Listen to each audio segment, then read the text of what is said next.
Alright, I'm gonna start recording.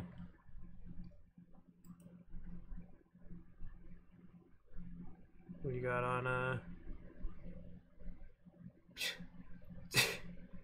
I have our two little Discord characters that are blinking occasionally, and my playback was like, you gotta turn down your settings, because our playback is gonna skip frames. I'm like, what frames? Hold on. Oh, you're playing your Frostpunk? I'm gonna play some Frostpunk. I gotta give people something to look at. Okay. Trust me, dude. You know me. I'm gonna be able to bash your points down anyway. Bash my point. What? Bash. I'm gonna defend Bleach. I'm Bleach's lawyer. You're Bleach. I will defend now. This I'm like, no. Whoa, we're in the wrong podcast. Hold on. Objection. How do you object to my rewrites? That's not a thing. I shouldn't. We get to talk about my favorite human with an human asterisk.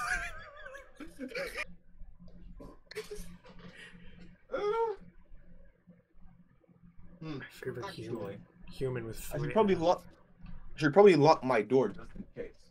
So. Oh my gosh. Probably should have prepared with some tea, but I don't have it, so, you know.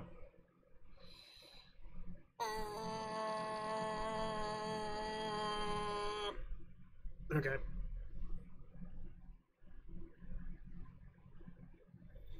So hello, all. Welcome to Unnamed Podcast, featuring myself, Slowpoke Writer, and this guy Thwill. I'm not a guy. You've been imagining me this entire time. I don't actually exist. Oh, okay.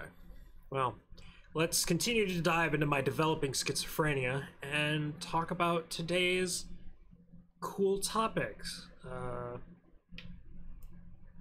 think we have an announcement. We're doing bi-weekly now, right? Or do we want to actually? Yeah. Okay.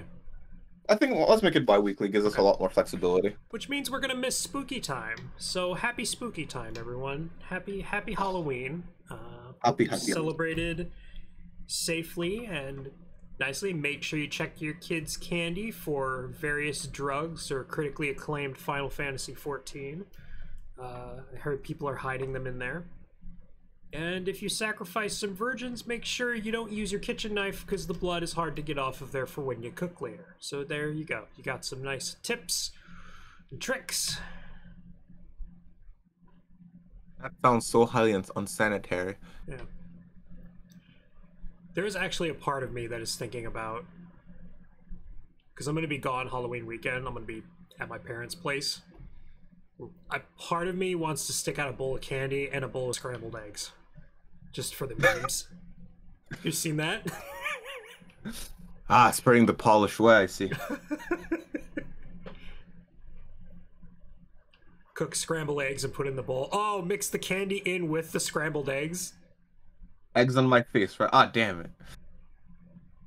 You put in the... There you go. I'm a punny man. Get a giant tub and you go bob for... You go, like, grab candy from in there, but it's full of Corona.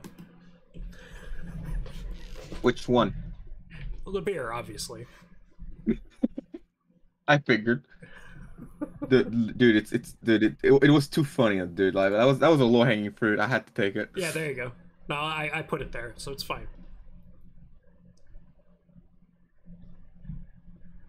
That's what I like about foreshadowing in books.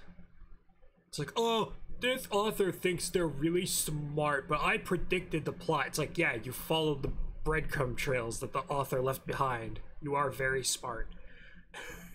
Congratulations. Are you insulting my intelligence? Sometimes books do. Sometimes media does, and I get mad.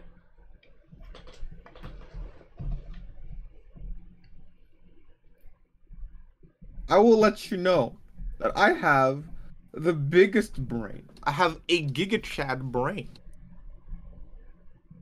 Will Bleach wash it off? I don't know. Will Bleach wash it off, Mason? Will it? Will Bleach wash off candy from scrambled eggs? I have no idea. That was a segue to to the subject of today. Oh, I know. I just didn't take it. Damn it, dude. I think I'm a friend. Oh, I am. Just a shitter. Anyway, today we're rewriting 2 series. Thwill and Slowpoke rewrite. I don't know.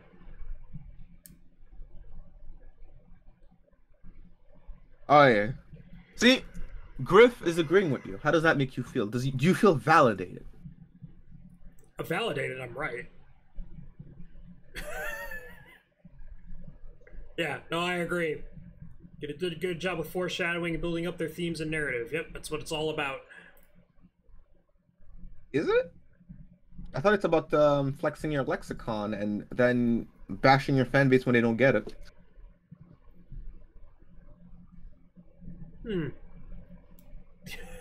You could definitely do that if you really felt like it. And I do. I think I saw a video like teaching people how to write, and this guy was talking about literature, which is like a guy is boiling tea. He goes to the window. He sees a bunch of clouds. Goes back to his tea. Looks outside. Has an epiphany. Goes back. Grabs his tea. Sits down. Drinks it. The guy was like, "Yeah, it's beautifully written, but like nothing happened." And I'm like, "Yeah." It's one of those writers for series that decide to rewrite a season partway in because the fans guessed it and we need our plot twist. Are the smoothest brains on the planet. It's like an Odyssey. Like I feel like it's probably the same feeling you got with Galler Girls, right? Where it's like, man, they're seeing the plot, but oh boy, that train wreck is closing in on them. Ah. Yeah. Bash your heads. Bash your heads. Bash your heads. It's interesting how narratives evolve throughout the course of a story. Well, yeah, sometimes people rewrite endings because people guessed it and they think the plot twist is in and of itself a hallmark of good writing, which it's not. Not that a plot twist says you're a bad writer, but you don't need a plot twist to have a good story.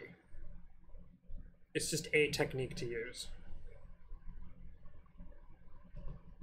It's like how you don't need a romantic subplot in your movie or show or story or whatever. You don't need a romantic subplot, okay? It doesn't have to be in literally everything. There are other subplots. Sorry, you probably heard that drawer slam shut. No. Discord noise reduction does its job. Yeah. Well, I'm more worried about my OBS for the YouTube audience. Ah, right.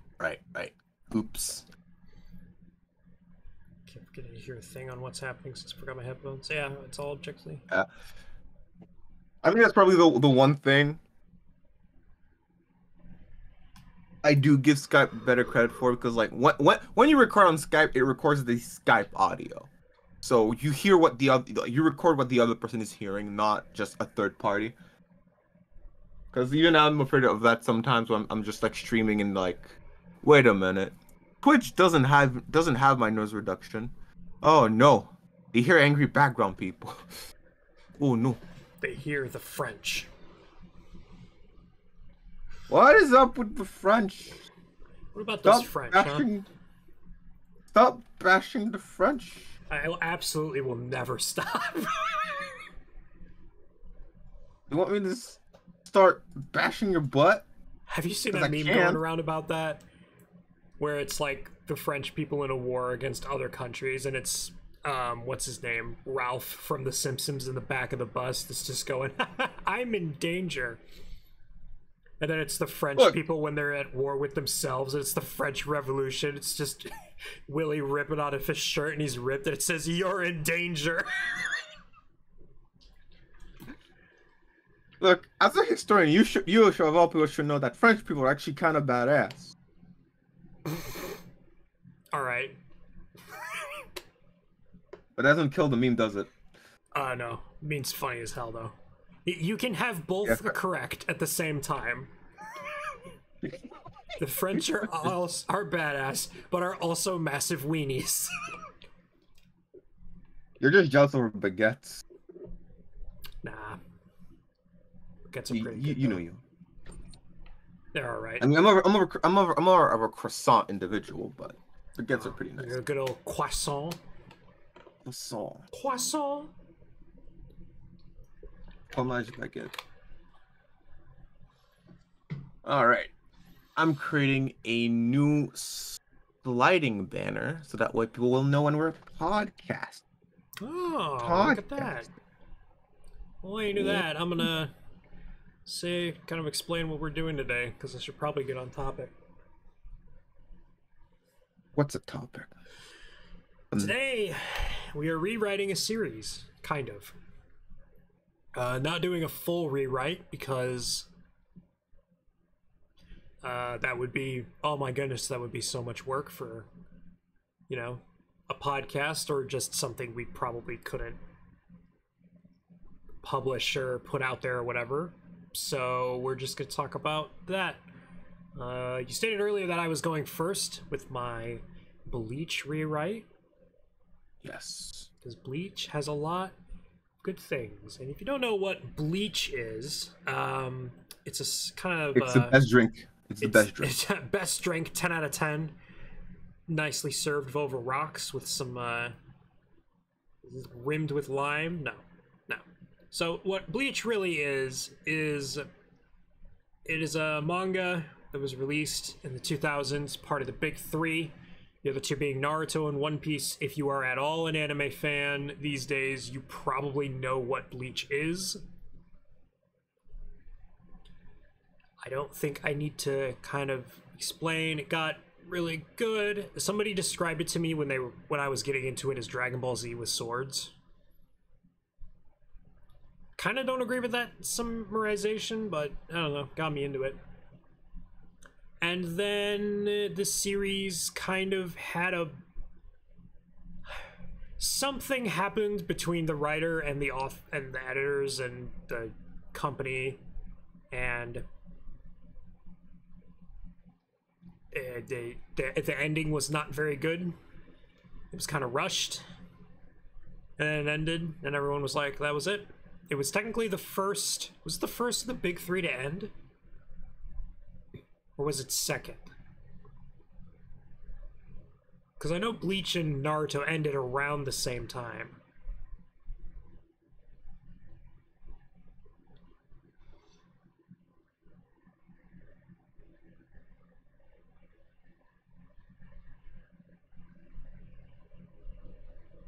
But hey, it's coming back. I mean, it is coming back. I don't know what they're gonna do with that. I probably won't watch it, but you know. Listen, my to watch list is very, very long. Bleach ended first? Okay.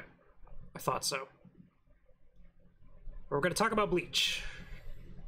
So let's kind of talk about Bleach to get into it. So for the purpose of this podcast, I'm gonna assume that everyone listening to me knows about Bleach. If you don't know about Bleach, I don't think I have enough time to explain everything about it. Essentially, the main character is a substitute Shinigami, or Soul Reaper, and he fights beings called Hollows sometimes.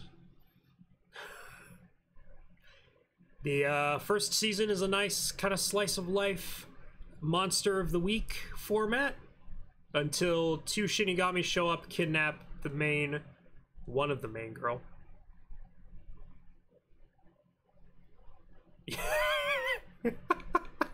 Salazar. Yeah, pause the podcast now and go watch all of Bleach just so you know what I'm talking about. The boomer doesn't know how to read the room. Boomer doesn't know how to fit. Who's the boomer? I'm confused now. Maybe I think Luke is the boomer. Oh, okay. Alright.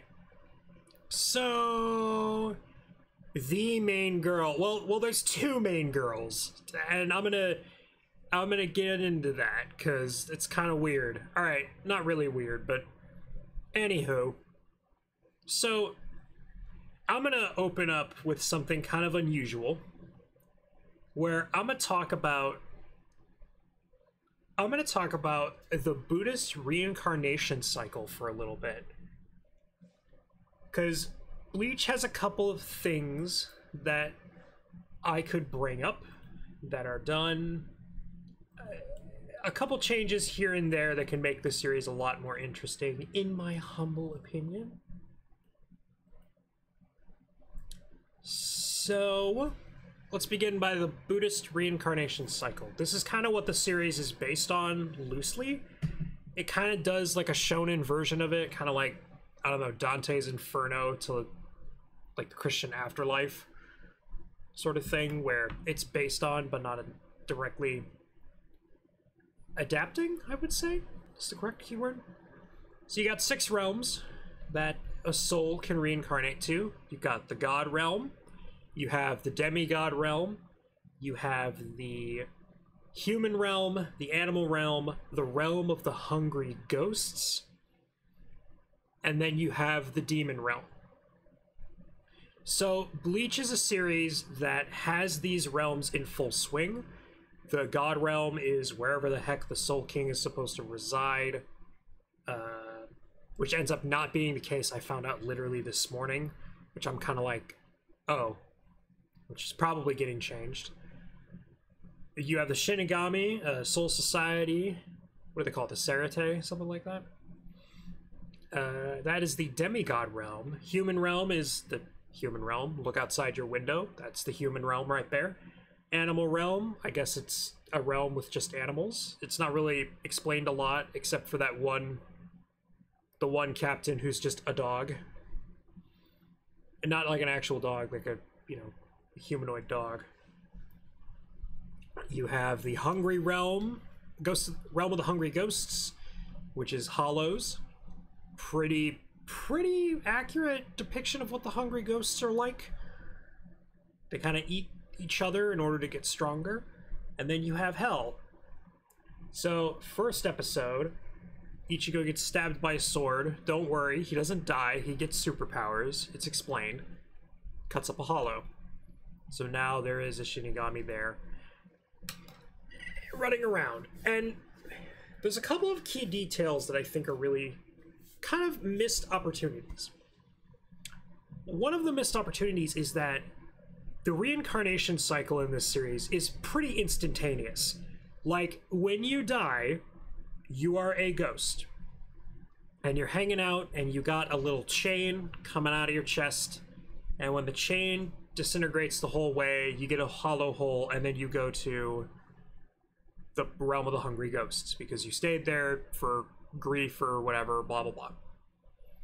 They show that in the early season of a soul turning into a hollow. We had a fight with a partial hollow. So you can pretty much go from plane to plane to plane really, really quickly.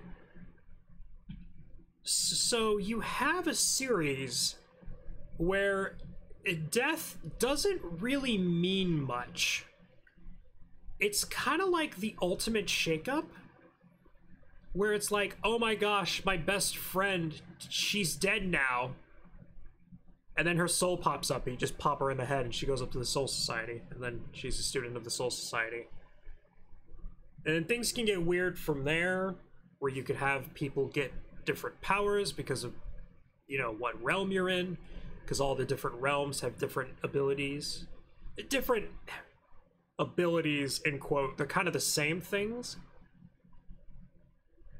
But let's talk about powers and abilities for a second, based on this reincarnation cycle that isn't used very much, because I think, yeah, let's talk about powers first. So you got the demigods, Shimigami, Soul Reapers. They have Zanpakuto, their blades, that I thought were just their soul. So like the swords are a representation of themselves. So like the sword is you, And then later on, they're like, all Zanpakuto are forged by this one guy. And I was like, what? And then you imbue your soul into it, which I'm like, okay. That's kind of a weird roundabout way to get where we were, but sure, fine, whatever. And the better a Shinigami gets, the more time and experience they have, they get more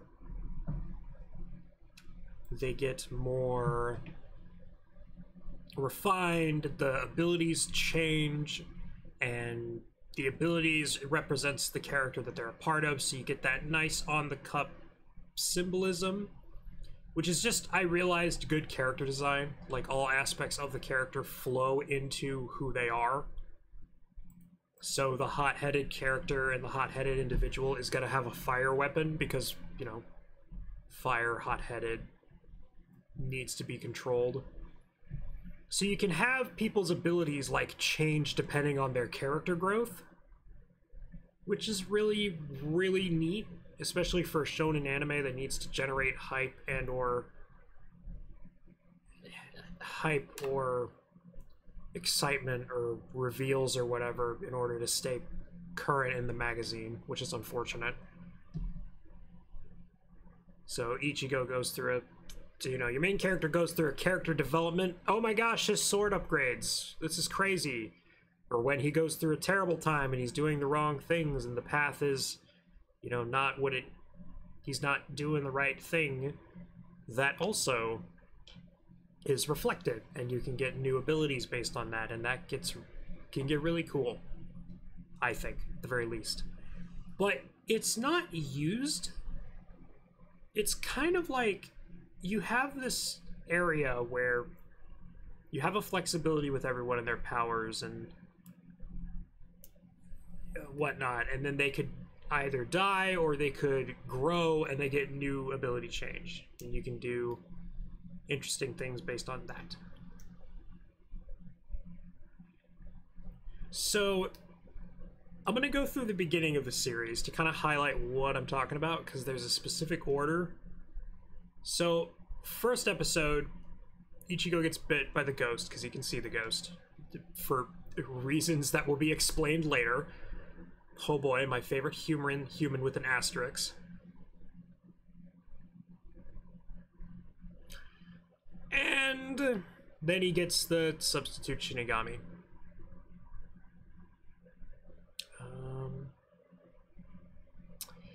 The next episode is based on one of the side characters whose name is Orihime, I think. Yeah, Orihime. Sorry, it's been a while since I've watched Bleach. Since I was in high school, which would have been... Oh gosh.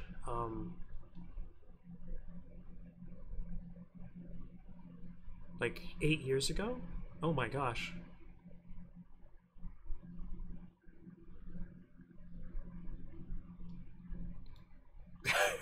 Anyway. Yeah.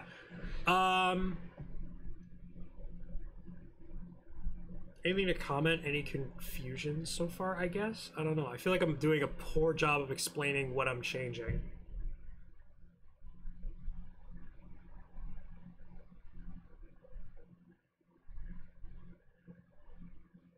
Oh, you see, your interpretation of Zanpakutos are... No. This is a while of, like, not really doing it back and forth. So I was like, am I losing people? Like, maybe I'm not. Okay. I am not. Yeah. I'm doing that thing called being respectful, like an ancient art that is not getting lost to time. Yeah, I know. If anyone's confused, just, like, yeah, if you're confused about anything, just let me know, or chat can talk about something, and then it's good. So, in my version, you have a series where you're doing ghosts, you're doing some really messed up stuff in the background, so you're kind of leaning on horror elements. So, like, you have a show where you could brutally, like, someone could die, and then they just come back stronger, or in another form. So, step 1, episode 2 happens. So, Orihime's brother passes away, you know, rest in peace. Except he doesn't rest in peace. He follows her around and becomes a hollow. And then at one point in time, she, like, blocks a bite for Ichigo. In my version, she just dies. Oh. She just dies. Eee. She just dies. Because you can. And now she's a ghost floating around. And it's like, because I think the third episode is there's a child being chased around by a hollow. And Ichigo's like, transform me. And Rukia's like, no, you're not allowed to fight until you actually want to. And he's like, what? But what? Why? Didn't really understand that episode as a kid. So I would make her into a... I would make her into a little spirit that floats around. Good, based, and now there is only best girl. Dude, why? What's up with the Orihime hate train? She's a good character. Yeah. So she died. Or where was I? All right, Orihime's fucking dead. So she's dead, and everyone's like, "Oh my gosh, what happened?" She just. It was like she was killed, but there was nothing in the, you know, her one-room apartment, because I think her parents are dead too, or something like that. And he's like, oh my gosh, she died. And then Chad... Oh my gosh, his name is Chad, that's right. Oh, it's so accurate. He's Chad. He's like, what if I just punch some things really, really hard? Because he was revealed to be the Fullbringer.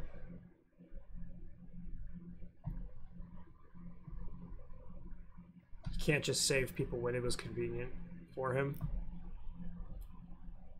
I mean, if you didn't want to take the job, yeah. Anyway. So episode 4 runs around, and this is where Bleach sets something up that is never used ever again. So there's this bat hollow that can shoot, I think it shoots like little babies of itself that explode or something like that, or maybe it uses sound, I can't remember. And he was like a serial killer that became a hollow, and he was like, I think he was like a child killer too. He was like really dark. And then he died, he became a hollow, and then when he dies, Ichigo's like, yeah, time to send you to the hollow realm. And then a fucking gate from hell shows up, impales the guy with chains, and then drags him away. And Rukia's like, oh, that was hell. And Ichigo's was like, excuse the fuck out of me? What? It's like, yeah. Okay, Mason. Listen, do you want me to... Actually, no, I'm gonna wait. Go ahead, sorry. Well, what was it gonna be? Well, they're actually doing something with it now. Well, now that it's a little late for that. It's a little late because they use the gate from hell and then they never bring it up ever again except for the movies. And I'm like, but what? So remember the fact that hell's a factor, because I'm gonna bring that up in the future. And you have Chad. I wouldn't do much with Chad, actually. I would actually keep him as a human.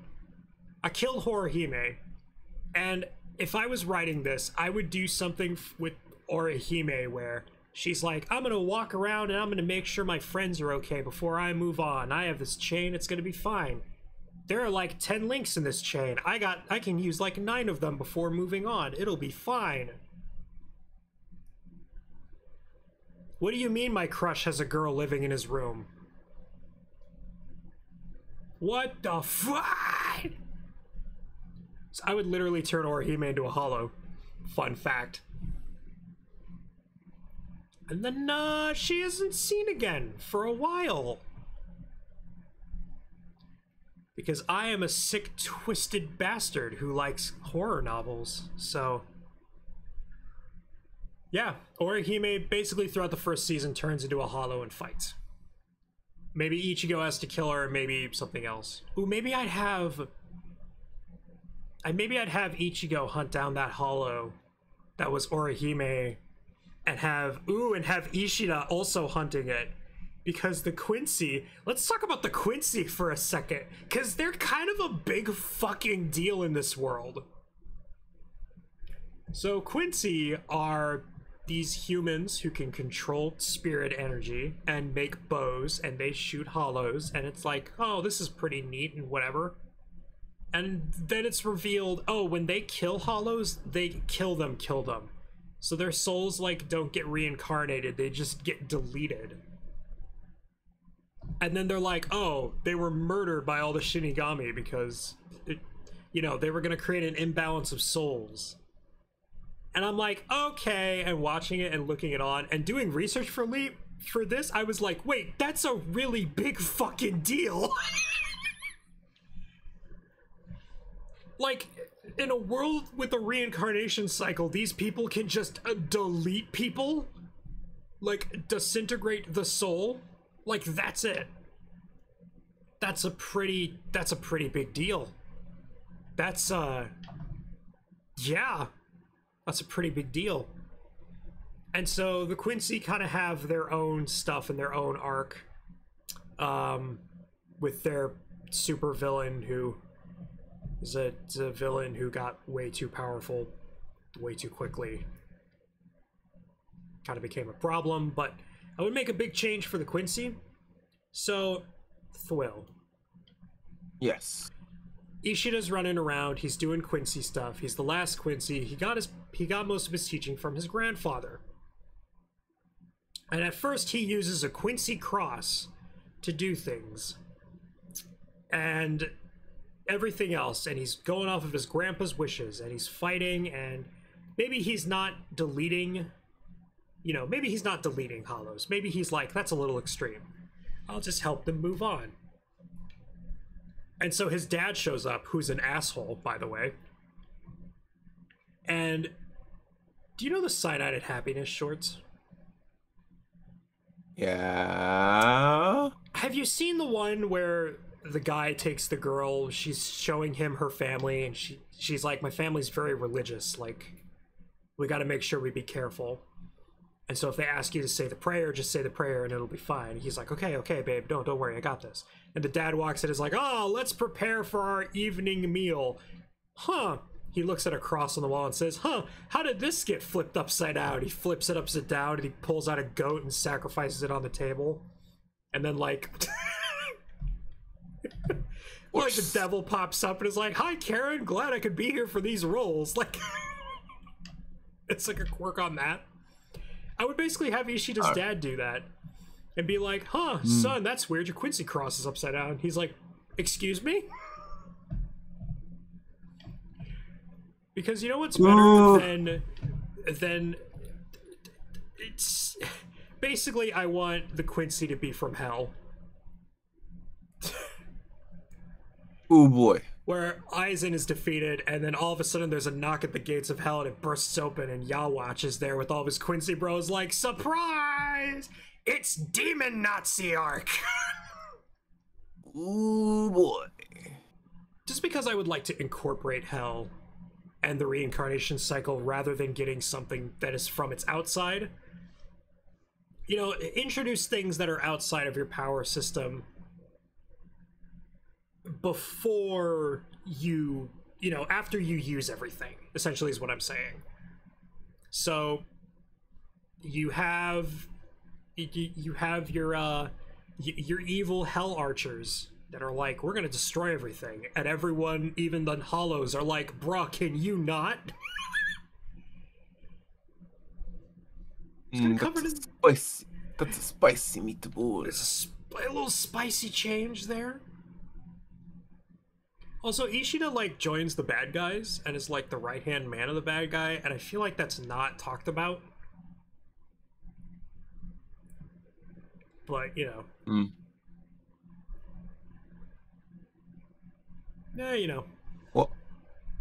Well, to be fair, he was a triple agent. So that makes it okay. He was a triple agent. Actually, no, it does. Nah. So, let's talk about Aizen, shall we? So Aizen's pretty standard when it comes to a villain. What's his goal? He wants to kill God. It's like, all right, you know what? A little extreme for your first big villain, but whatever. You know what? He's the big bad. He's the biggest bad. So let's say this. So do you remember what he was doing? Yes, I do. Okay. So he had this thing called the Hogyaku, right? I don't know how to say it. It's the cube. It's a little cube, right? He's got his little cube. He's got his mini Allspark. And then he decides one day that he's going to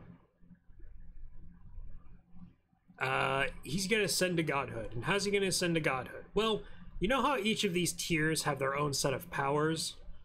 Like, you know, humans have your Fullbringer, Shinigami have their Zanpakuto and their Kido magic, Hollows have hollow abilities, but they also can, you know, become, I think it's Abjicus, and then Vestal Gorde. Arankars. They can do Arankars, but I'm talking about before they become an Arankar, there are different, like, levels of hollow. You know what I'm talking about? Yeah. Yeah, they have that. They have the Arankar when they remove their mask and they become, then they get Shinigami powers. And then you have the Hell Demons that have their own set of power. And Aizen was basically like, what if I literally combined all of them? Because he made the Visors, who are Shinigami who can do who get hollow powers. But the Arankar are hollows that get Shinigami powers. And then, I don't know what powers the Animal Sphere actually has. That's something I would emanate from.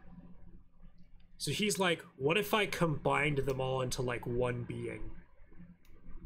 Because I would definitely play with the mad scientist angle, because Bleach has a lot of them. Because you have, like, what is his name?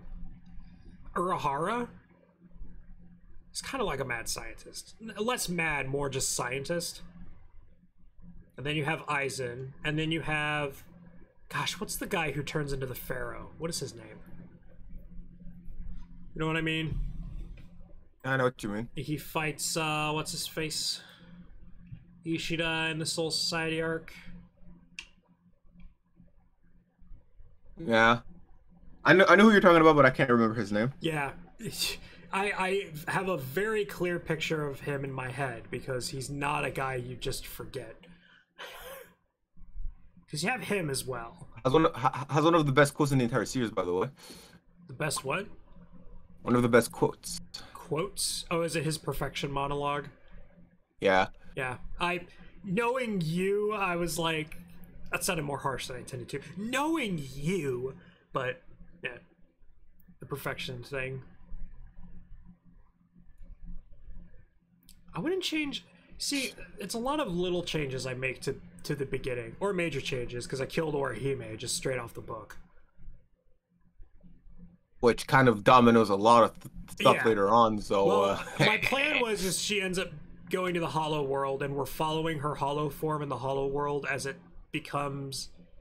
What is it, a Gilliman? There's like stages of Hollows. She goes through the stages of Hollows, and Aizen is like, oh, this Hollow is strong enough to be an Arankar. And he's like, oh, that's cool. What's her Arankar ability? And she gets the healing ability, and Aizen is like, her ability is fucking what? Is what?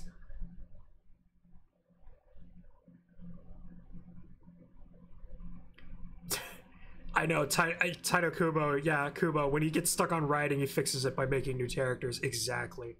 I basically want to combine Orihime and Nell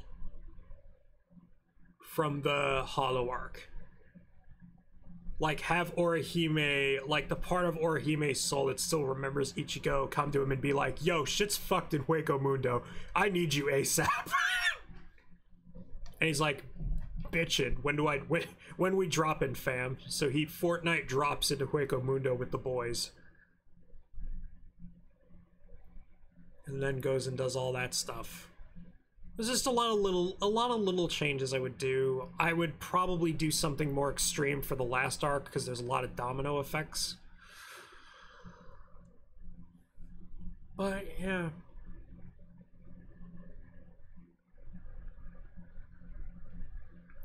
I don't know. I would use the reincarnation system more. I would like fan the hammer on that shit.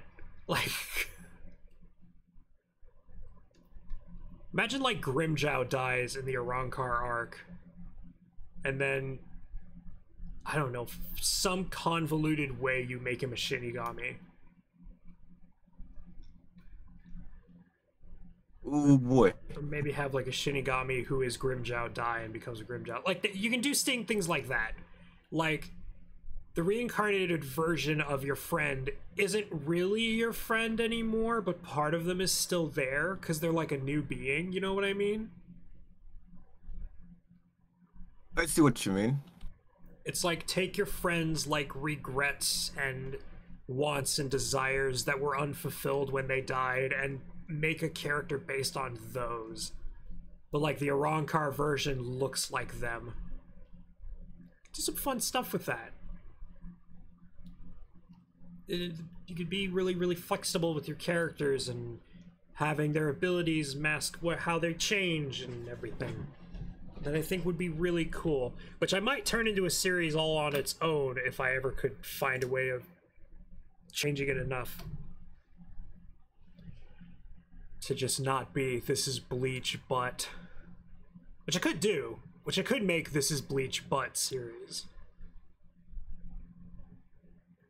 Alternate reality Bleach. I don't know if I could go that hard. You're dead, and you're dead. They're all fucking dead. Yeah, because I mean, it doesn't do what it does in a normal series. You know what I mean? It just moves them on. They move on. There's a cycle. Oh, Ichigo's also a lab experiment. Oh boy. Because he's part Quincy, part Hollow, part Shinigami, part human. Aizen was like, I'm gonna combine all 6 of them, and Ichigo was like one of the lab experiments that like kind of succeeded. He doesn't have any animal or well, god DNA, obviously, because that would be something he needs. Doesn't have any animal DNA. Yeah, alternate reality Bleach, you call it detergent. I love it.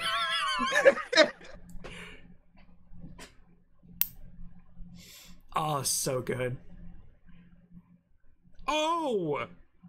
And then Ichigo gets saved because there's a raid on Aizen's, like, you know, lab. I completely forgot about this, but it's fine that I forgot about this because the show forgot about it as well. So you know Ichigo's dad is like a captain who was disgraced and like fired from his soul society? I mean, he technically quit, but... He quit, yeah. Yeah. He quit with test tube baby Ichigo and raised him. He actually did fall in love with a Quincy, and this Quincy girl can be like survivor of the West, you know, Borough Baptist Church, and she can be like, listen, Quincy, kind of cringe. I'm gonna leave him. And he's like, you know what, Soul Society? Kind of cringe as well. Wanna help me raise this test tube baby? It's like, yeah, sure. And then they raise a test tube baby. Because they didn't really use his dad at all.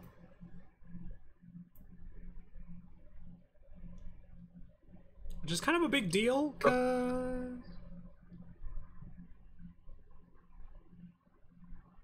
Alright. So what are we gonna do with Ichigo's mom then? Oh, she can still die. I mean, she's fine. Dies to a hollow. Escapes from the Quincy.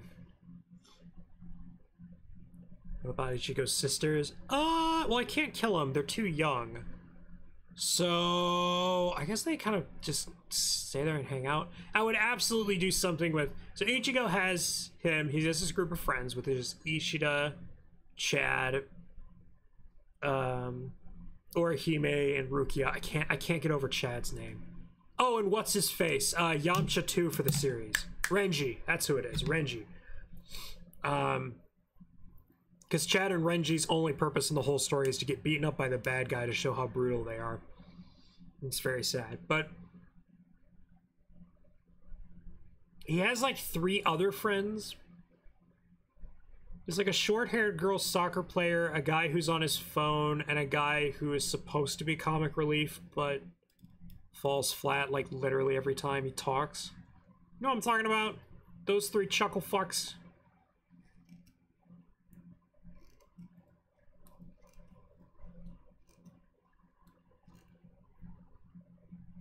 Yeah. Because Bleach is all about growing up, right? Like growing up, and the Soul Society arc is considered to be an allegory for like growing up, because you're a teenager and you enter into a strange world with strange rules. You don't know what's going on. You gotta fight to find who you are and what your purpose is and everything else. So I'd probably bend it to be the people dying and then changing is like, you know, people growing up and changing, because people change as they grow.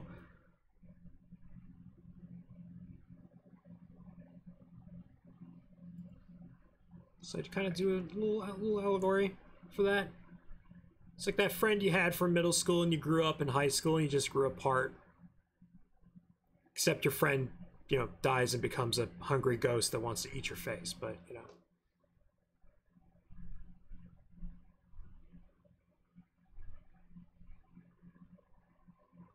When Ichigo went back to the living world and we had to worry about them dying, it was just like, oh right, those characters still didn't exist. Yeah. I'd lean more into the horror aspects for Bleach, definitely. Because Kubo's not Kubo's not afraid to use body horror. I'm gonna say that right now. He really isn't afraid to dip into those kind of realms of creepiness.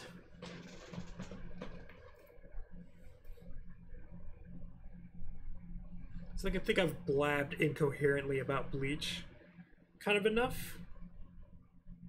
I don't know, do you have any... I don't know how to do this. Is first time I've ever had to rewrite something on a podcast, so, you know. Any questions? Yeah. So in this rewrite, would... I guess we could easily explain that by, I don't know, like, Ichigo's mom being kidnapped Quincy by Soul Society to experiment on her, and when he left with Ichigo, he left with her. Oh, that's... yeah, we can do something like that. Oh, yeah.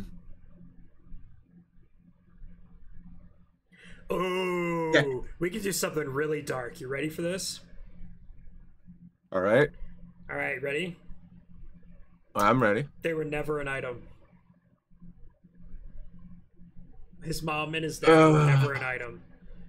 They just grew... They helped raise a family, but they were not...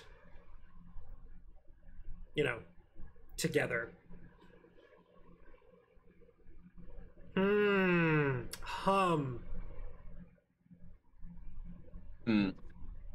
think this is a bit of... Oh my gosh! Okay, go ahead. And somebody brought up something. You're getting an idea for the Fullbringer art, I suppose? Oh my gosh, the fucking Fullbringers. Yeah. Okay. I think an interesting part, and this is gonna come out later, is kind of our different approaches to rewrites. Because I feel like on an underwriting level, while you're definitely dipping into the horror aspect of Bleach, I feel like it's not gonna come off as the same series, if you see what I mean. Well, definitely. I mean, what I'm talking about is more inserting, because I'm also talking about inserting themes into the series, and that drastically changes the series already. Because, again, earlier I said, instead of it being about growing up and saving your friends or whatever the themes of the final Blood War arc were, other than, you know, the alphabet is stupid long, especially when you base a villain for each letter of the alphabet, you know, I'm changing the theme. So it's going to really, really change what the series is about. But I think it's for... I don't know. I don't know if it's better or a different story or something like that, but there are pieces that I see not being used that could be used. Right. Yeah. Because I think also, full disclosure, I think something that is also kind of tainting my glasses is because I know what they do with Hell. Oh, what do they do with Hell? And this is not movies, right? No. Because okay. like I said, Bleach is continuing. And now the story is gonna be about Ichigo's son. Basically, yeah, and that was like, sure, it was a plot twist that was like 15 years in the making. What was? But so, do you remember really early on? Do you remember like the black butterfly symbolism in Bleach? Yeah, that I don't think they used very much, or if they did, it was way too subtle for my high school brain. Yeah. So every time they used those, people were like, "Oh yeah, that's this." Yeah, those were emissaries from Hell. Oh, I actually do remember this. No, they were emissaries from Hell. What were they doing again? Wait, this is bringing back memories. Hold on. Yeah, so basically what turns up is that Hell is like a deeper layer that even Shinigami don't want to fucking mess with. Because when a captain... Okay, because essentially, you know like Rihatsu and energy levels, right? Yeah, their whole power system, yeah. Yeah. So there's reincarnation and whatnot. When you die, your Rihatsu just enters back into the cycle and you're born anew. Yes. Either back to the living or Shinigami, whatever. Yeah, wherever you go, because they, they play around with that to get to, cool stuff. Anyway, there reaches a point where your Rihatsu becomes so strong, the universe can't reincarnate you. Basically, your power level becomes so big that nature can't digest you properly. Ooh, I don't like that. Ooh, oh boy, I don't like that. All right, go on. And essentially what nature does when that happens is that it turns you into a emissary of Hell to do its bidding. And to prevent that from happening, there's a ritual to make sure that their soul doesn't go there. And basically, the new arc of Bleach is going to be a war against Hell. Wait. So, you get so powerful that you get turned into a butterfly. Not into a butterfly. It turns you to just... Because I can't call them Reapers because they don't have names yet. But... Oh, I thought you meant they got turned into the black butterflies. I'm like, that's the funniest shit I've ever heard. No. Yeah, no. Because I can't call them Reapers, because that's what the Shinigami is. Like, let's call them, like, devils for now, right? Yeah. Like, you get turned to a full-blown devil with hell powers. And the first encounter they had in the new arc was deadass one of the Arankars that they bitch slapped. And it's like, hey, bitch, I was in hell. Missed me? Like, oh, shit. See how interesting that is, though? You see that? That's what I'm talking about, like a whole series of that. You know what I mean? And they just get stronger as everyone else gets stronger because they're reincarnating and they're getting their aspects pumped up to 17. You can't really have anyone go into the human world, though, unless you really want, baby Kenpachi ripping some Hollow's arm. Actually, I do want to see that. Not gonna lie. Yeah, because I was into a rewrite. I'm like, shit. Kubo learned. It took some time. Like, he had to take a break. But like, he improved, and he's like, see that foreshadowing? Yeah, I'm bringing it back. It's all back. Tai Kubo, he is smart. He just doesn't care. He's like, bruh, story is an excuse to draw cool shit. And I'm like, I disagree, but at least he's honest. Like, you know what I mean? Because he has, like, Zanpakuto based on, like, old Kabuki plays. And, like, shit like that. like whole ass, you know, Japanese poetry and everything. Like he's pulling references from places that everyone's like, what? Why are you pulling from? I can't get out of my brain that you're so strong. The universe is like, we can't handle it, bro. Turn him into an emissary from hell. Black butterfly. Yeah, no, the butterflies are more like Fae from. I mean, again, this is like that was like a 50-page chapter, so a lot of stuff is still up in the air. It's like you know the SpongeBob episode where the the butterfly goes to Bikini Bottom. All the Shinigami are like, oh, it's a little black butterfly from hell. It's not that strong. Zooms into its face. They just scream. Half of the world blows up. I mean, like the chapter literally ends with Ichigo's son smiling as there's just a gate of hell slowly opening up. He's just like, oh, that's a nice door, because he was following a butterfly to the gate. Because like, oh, that's a pretty butterfly. Ah, I see. See, I can't wait for Kubo to like take the next arc of Bleach and like, see, you thought I was a bad writer. Jaws of Hell arc? Is that what it's called? What the shit? What is it? How did I not hear about this? I've been talking about it for a long time. I don't think I've ever been in the call. I think this is the first time I heard that the manga is continuing. Yeah. It doesn't look like it's technically getting Boruto'd. It just looks like... It just looks like another time skip. Yeah. Adult Ichigo, Ichigo's son, Rukia's daughter. I'm pretty sure Ishida didn't get laid. Who didn't? Ishida. Oh, yeah. It's because he's a nerd. Hey, Chad is a pro boxer now. I love that. You know what? You just leave him alone. He's wherever he is. Of course, he's a pro boxer. He's like 6'10", 300 pounds of muscle. And yeah, and maybe you don't remember this, but also Irahima's power, it's not just healing. The reason Aizen wanted her, she can just undo reality. Yes, that's the thing.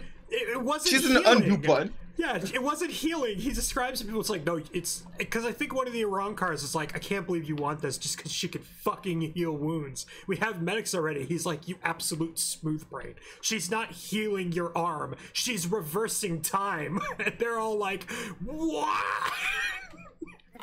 She's undoing reality. She's control Zing that shit. Yeah, she just controls Z's over and over again until Grimmjow has his arm back, and he's like, oh my gosh. Which is why I think it would be cool if she was a hollow, and that was her resurrection ability, and Aizen could sense that shit. Is like, she can do what?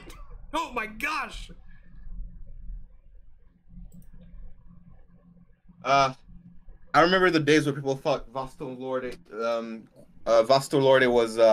was hell. Ha! Oh no, it was. You mean Hueco Mundo? Hueco Mundo was hell. Mundo, yeah, no, it was Hungry Ghost Realm. Well, we knew that from like episode 4,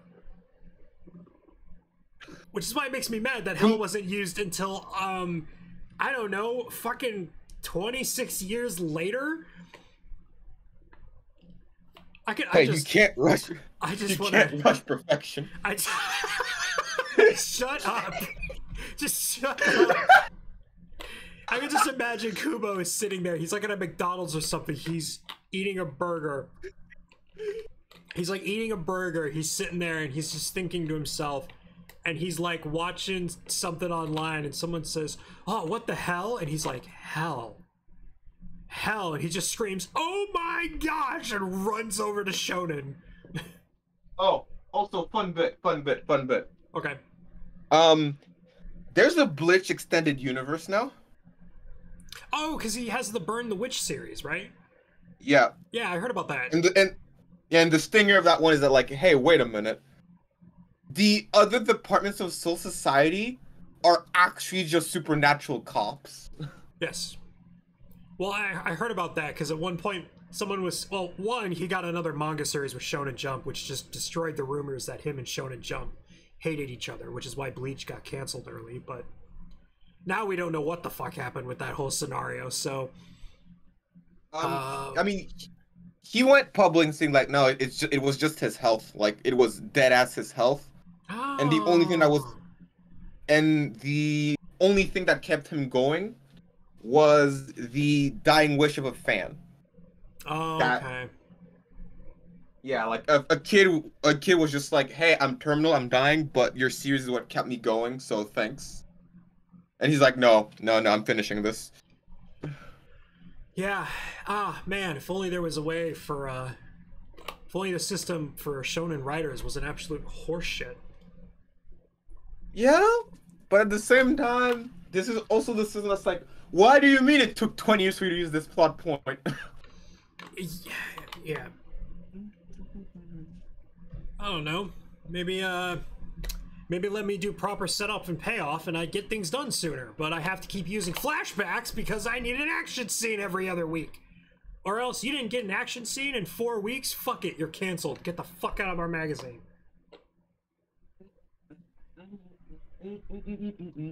Because there's a surprisingly low amount of action scenes in, like, movies and books and shit. And that's because they set things up. But you have to do the setup in order to get the payoff. Yeah. There's a specific chapter in an Attack on Titan that I read where I was like, author, Shonen Jump, Alfred Hitchcock would like a word with you.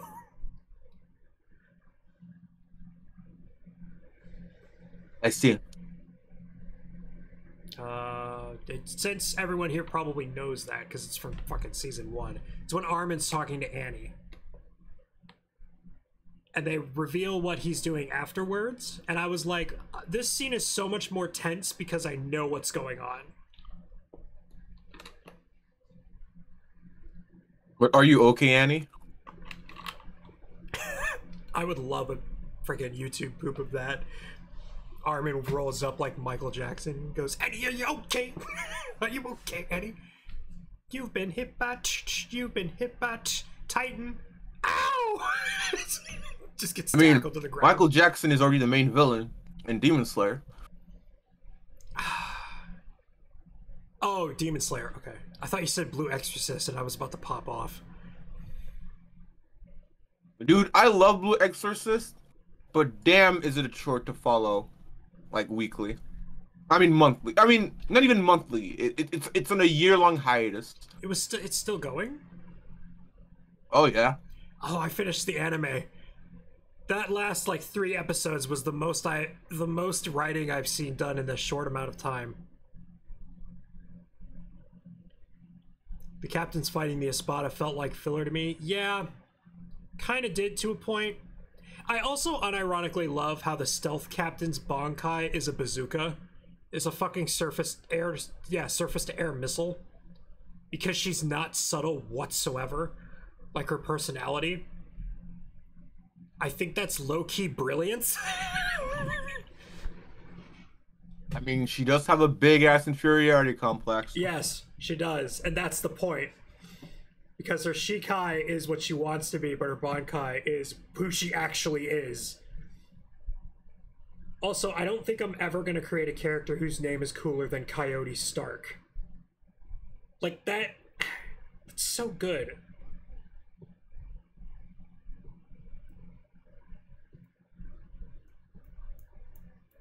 Oh, yeah? Watch me. I'm gonna do it. Do it. Let's come up with a name that's just like Coyote Stark. Cypher Rage. Spiteful Rage?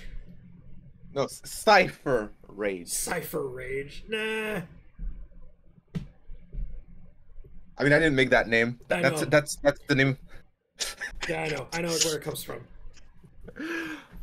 All right.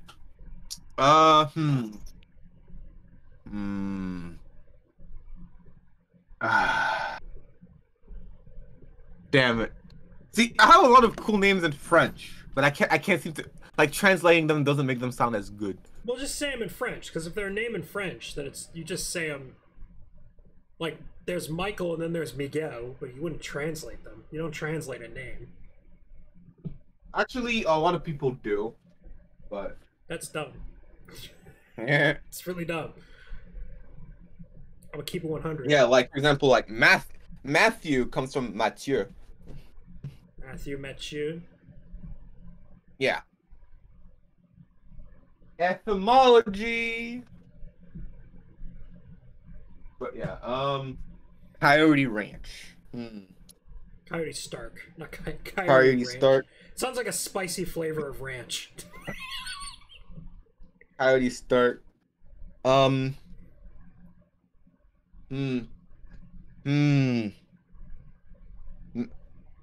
Messiah Boom.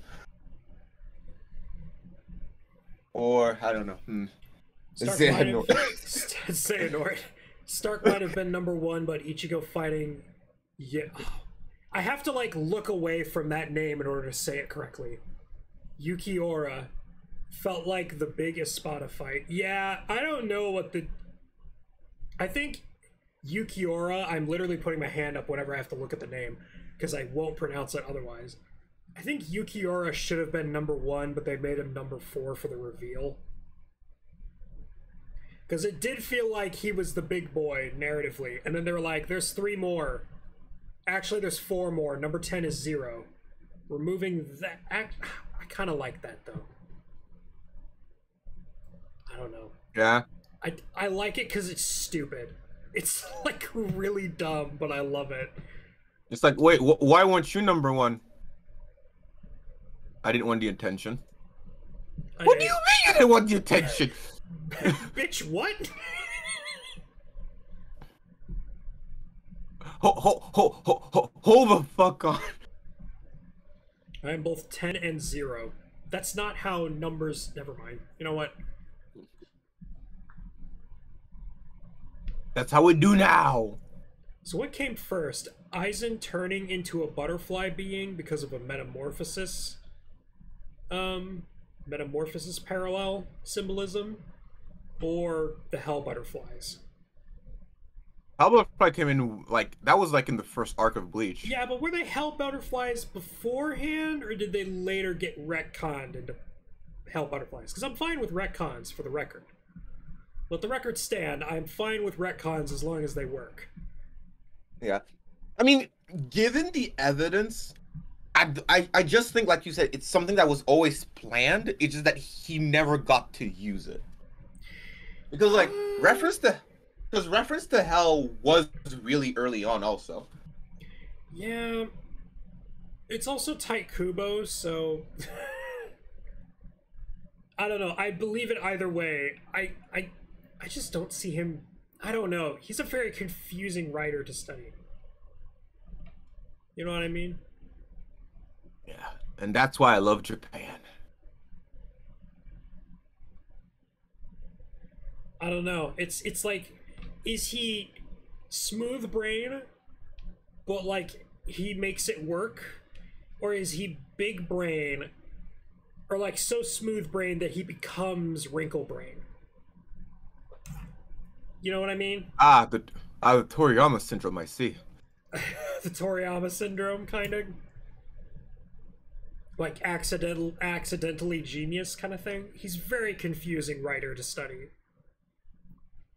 I mean, like, because I do remember somebody, I forgot who said it, but there are 2 types of manga authors: the planners and the spontaneous people. Oh, Toriyama, Thwill. definitely a spontaneous dude. Yeah. Well, that is a writing term. It is called an architect versus a gardener. It's for Yeah, all but the writing. dude, yeah, but the Japanese dude who made that comment didn't use those fancy terms. So Yeah, fuck. Parallel discovery we have going on here. Yeah, architects versus gardeners.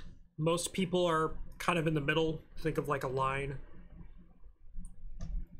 I'm more of a planner myself, but I create skeleton outlines that can be filled out pretty easily with whatever I find in the future that I think is really good. Especially when it comes to making D&D campaigns. I let the players fill everything out. Yeah. Cause what I've ended up finding out is like, yeah, like Toriyama, when you end up finding out how Dragon Ball was written, like that guy was sitting by the seat of his pants the entire fucking time, Yep. like a Giga Chad. Yeah, that's a way of writing. I think Kubo is definitely a gardener. I would say he has to be, just with the way he's described the writing process. I definitely think he's smart. I think he's smart. I think he's talented. I think he has all the pieces, but he's one of those writers that I would stick my best editor with and like really help him flesh stuff out.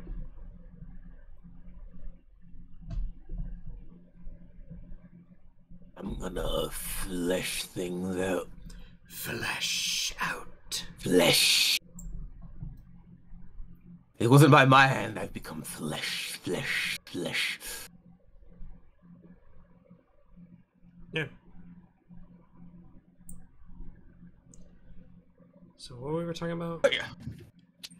Kubo. I ran out of ideas. 13 characters coming up. Yeah, it's stuff like that. Like, it's definitely a gardener, but yeah, I would stick him with my best editor. Hey, can't blame the dude if it works. I don't blame the dude at all. I think he's I might want to be one of my favorite writers just to study because he's kind of an anomaly. I cannot believe he ended his hundreds of chapter franchise because he was literally like, I'm sick of this. Also, there's this fan dying and I want him to see the end of it. He just ended it. Yeah.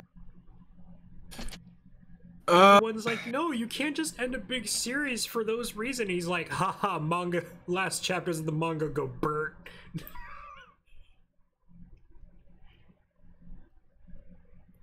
Don't worry, I'm gonna take like a couple years off and then get hired on later, and then I'm gonna stop doing that and then go back to doing Bleach.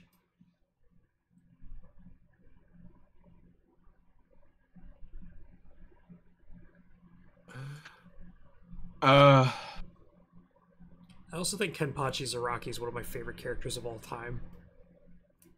Dude, Kenpachi is such a fucking Giga Chad. That's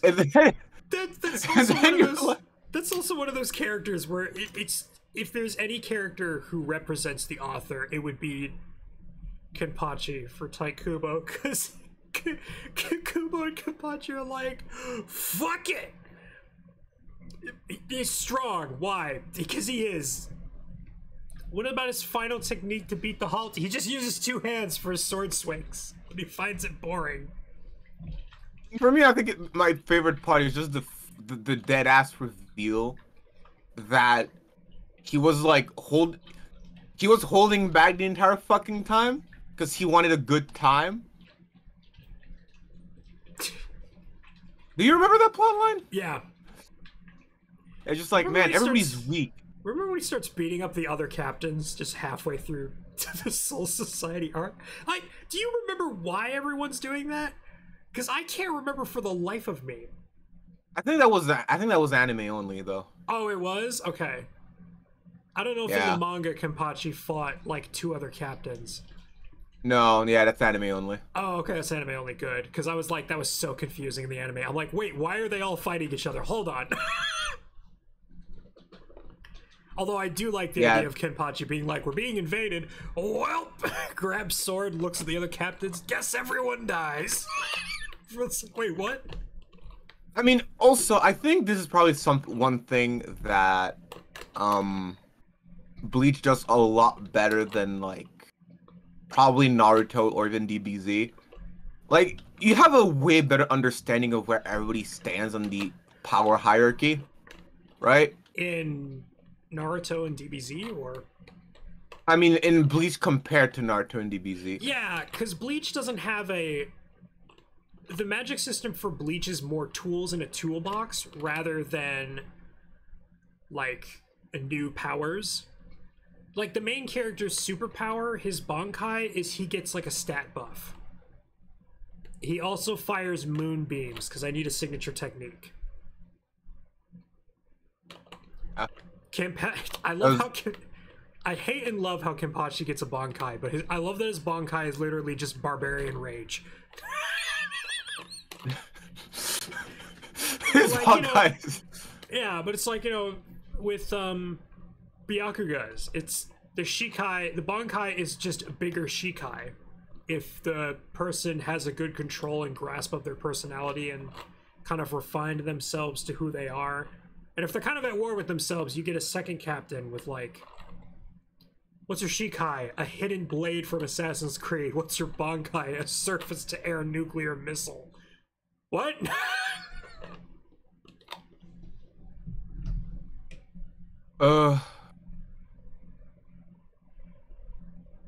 That chick is so memeable.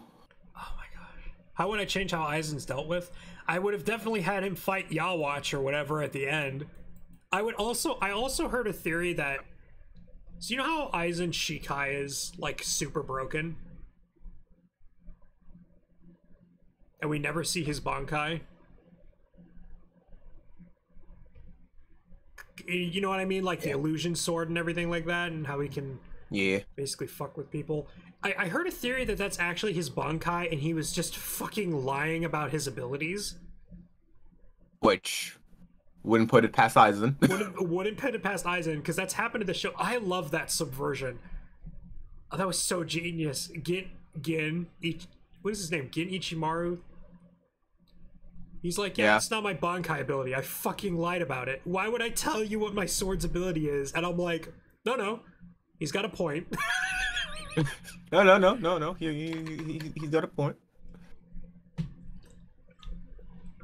Yeah, because I think I did mention it before. That is actually one of my favorite plot points in Jujutsu Kaisen, where they actually made it a plot point why people just freaking tell their abilities to people.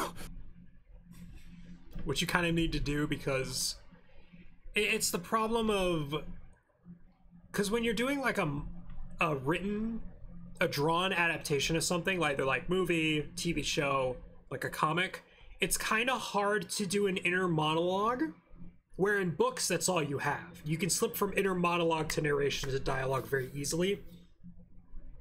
In a visual medium, it's kind of weird to have your characters just stare at each other and one of them is thinking about something, explaining something.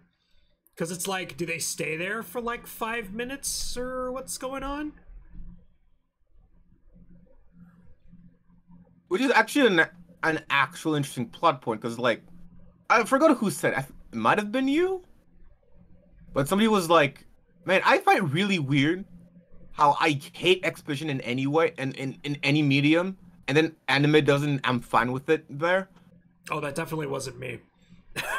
Because that's one of my biggest gripes, is I don't think they do it properly. I don't even think most books do it properly. My favorite kind of exposition is the one where they kind of don't explain it at all and they let context clues tell you what's going on. But that's really hard to do if you have a complex magic system or explaining something that's really complex. There's a series that I really love, a book series, where he doesn't actually explain the magic system until book 2, but he uses context clues that the reader can pick up on to explain everything. Also in that series, the magic system is very, very simple. So there's not a ton to explain.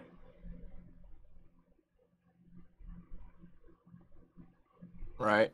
One panel from Hunter. Is it Hunter? Is it just Hunter Hunter, or is it actually Hunter X Hunter? It's Hunter. It's Hunter Hunter. Hunter. Okay. Then it's just a text for a full page. Yeah. I don't know. It's so funny to me because I love reading and I love listening to books and everything, but the minute I see a wall of text in a video game or anywhere else, I'm like, ugh, just kill me. Skip.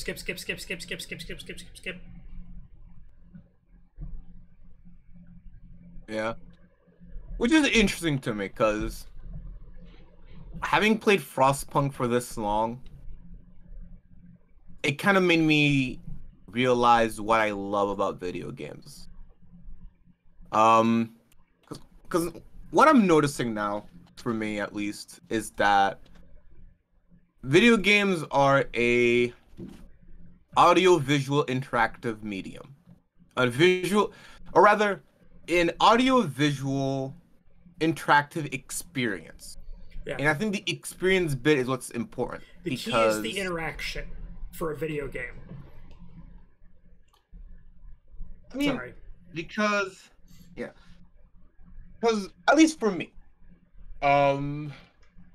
because you have stories, because you have movies, you have novels, you have television, and they all play by a different set of rules, more often than not. And what I end up realizing is for all these mediums, I think the key factor is suspension of disbelief. Because you can have a perfect movie and a really good novel, but and depending on the medium, what sucks you out of it will be different, because different medium require a different level or different parameters of suspension of disbelief, right? If you see what I mean? Mm-hmm. And for me, I think a good representative of a given medium is an experience that minimizes pulling you out of it. So for you, a video game sucks you out of it when it takes the interactivity away. But some people might have a higher threshold for that, and their limiting factor would be, I don't know, like bad art direction. Bad art direction is what sucks them out of it. Yeah. And that's when I don't think you were there for that, because the other day I claimed that Frostpunk might just well be my second favorite game of all time. And we were like, damn, so soon? Because when I play Frostpunk, there's like nothing that sucks me out of it. Yeah. Like the visuals are good, the music are good, the gameplay, like everything fits the audio-visual interaction thing. And there's very few things that sucks me out of it. As opposed to, like, let's say, let's move to manga, like One Piece. I love One Piece. And everything in One Piece is so consistent that it rarely sucks me out of it. As opposed to Naruto or Bleach, where it's like, I love this, but why is this happening? Yeah.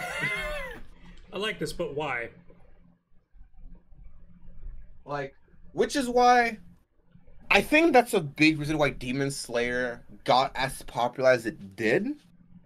Because, yeah, people are like, oh, it's kind of standard, it's run-of-the-mill, it doesn't reinvent anything, but, like, not needing to reinvent anything means you can play things straight, which means you minimize the risk of just slipping and bashing your head against the wall. You know, just kind of a tangent, but just room for thought. Yeah. Well, I mean, that's why there's a difference between a subjective opinion and an objective one. Yeah.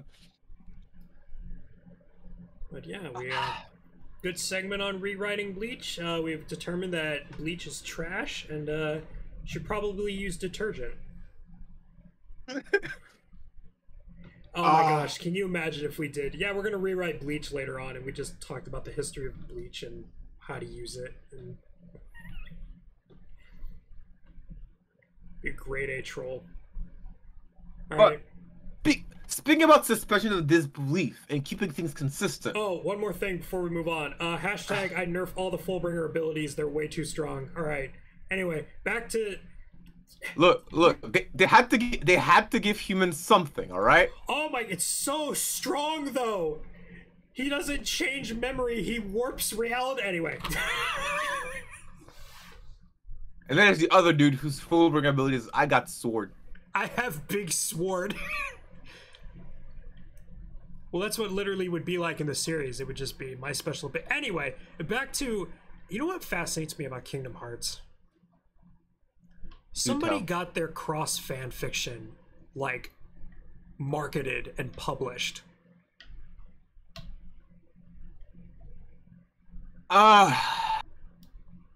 Someone was like, I'm gonna make Disney characters and Final Fantasy characters with my own OC.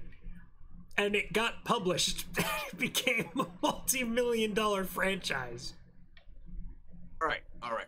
See, the thing with Kingdom Hearts, because as I show the results,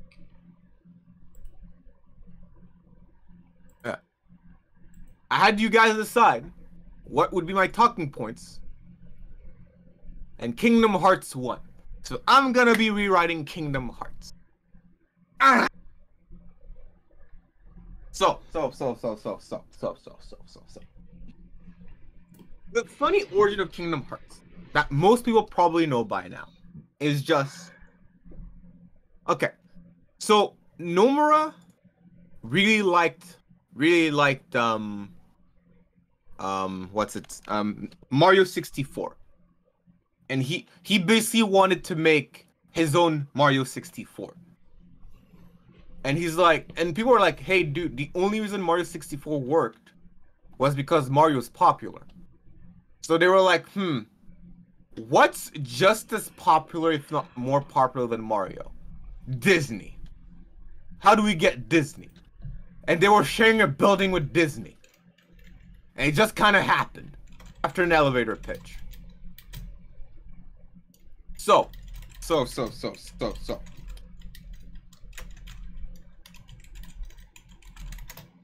Kingdom Hearts is an interesting series because I'm sure there's like a book on writing that gives those proper names, but for the sake of argument, Okay.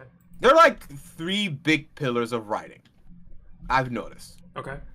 I'm gonna call them logical writing, emotional writing, and spectacle writing.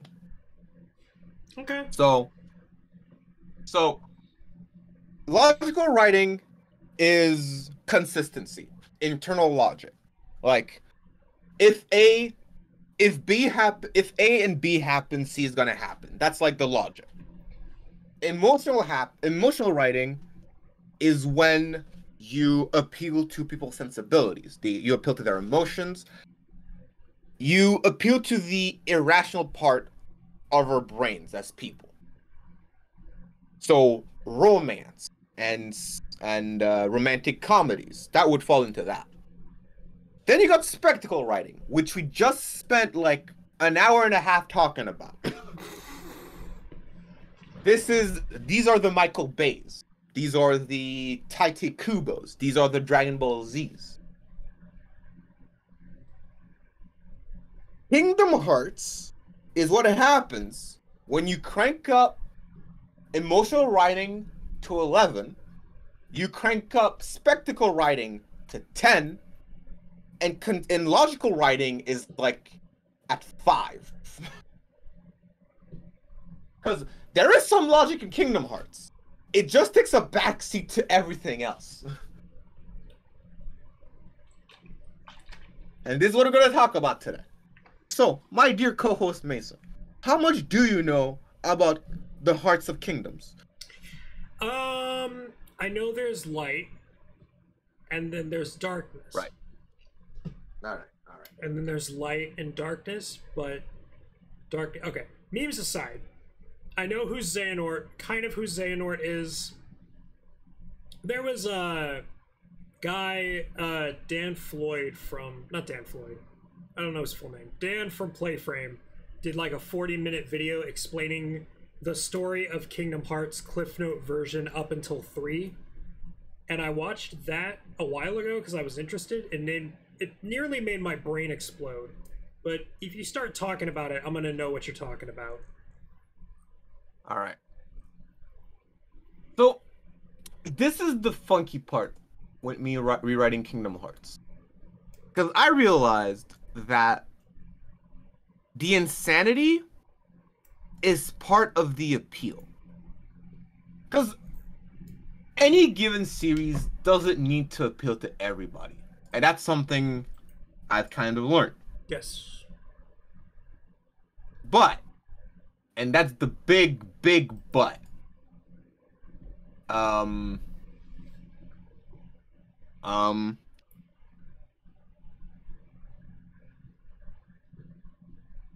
Nomura, I think Nomura is in the same category of writers as Kubo, as in he did plan stuff ahead, but he has so much Mad Lad energy that he kind of just tripped and like rammed his face against the wall a couple of times.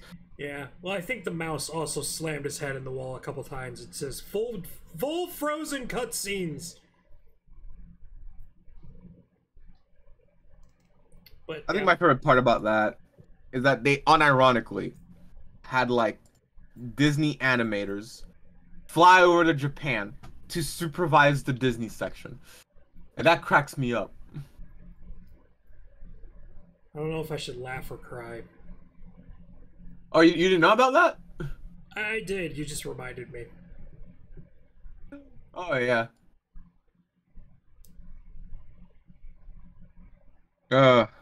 Funny bit. All right. So, please, oh baby, don't go. All right. So let's get this show on the road, shall we? So. At its core, Kingdom Hearts is a series about connecting hearts. Over that, despite memories being tampered, despite distance, despite all that jank, friendship, relationships, and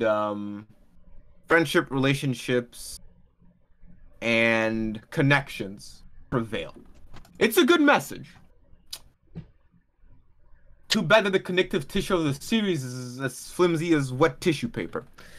So, my purpose in my rewrite is to keep the heart of the series while trying to bump the logical writing from a 5 to at least a decent 7. Alright. I was trying to do something cool. It didn't work. Let's see if this works.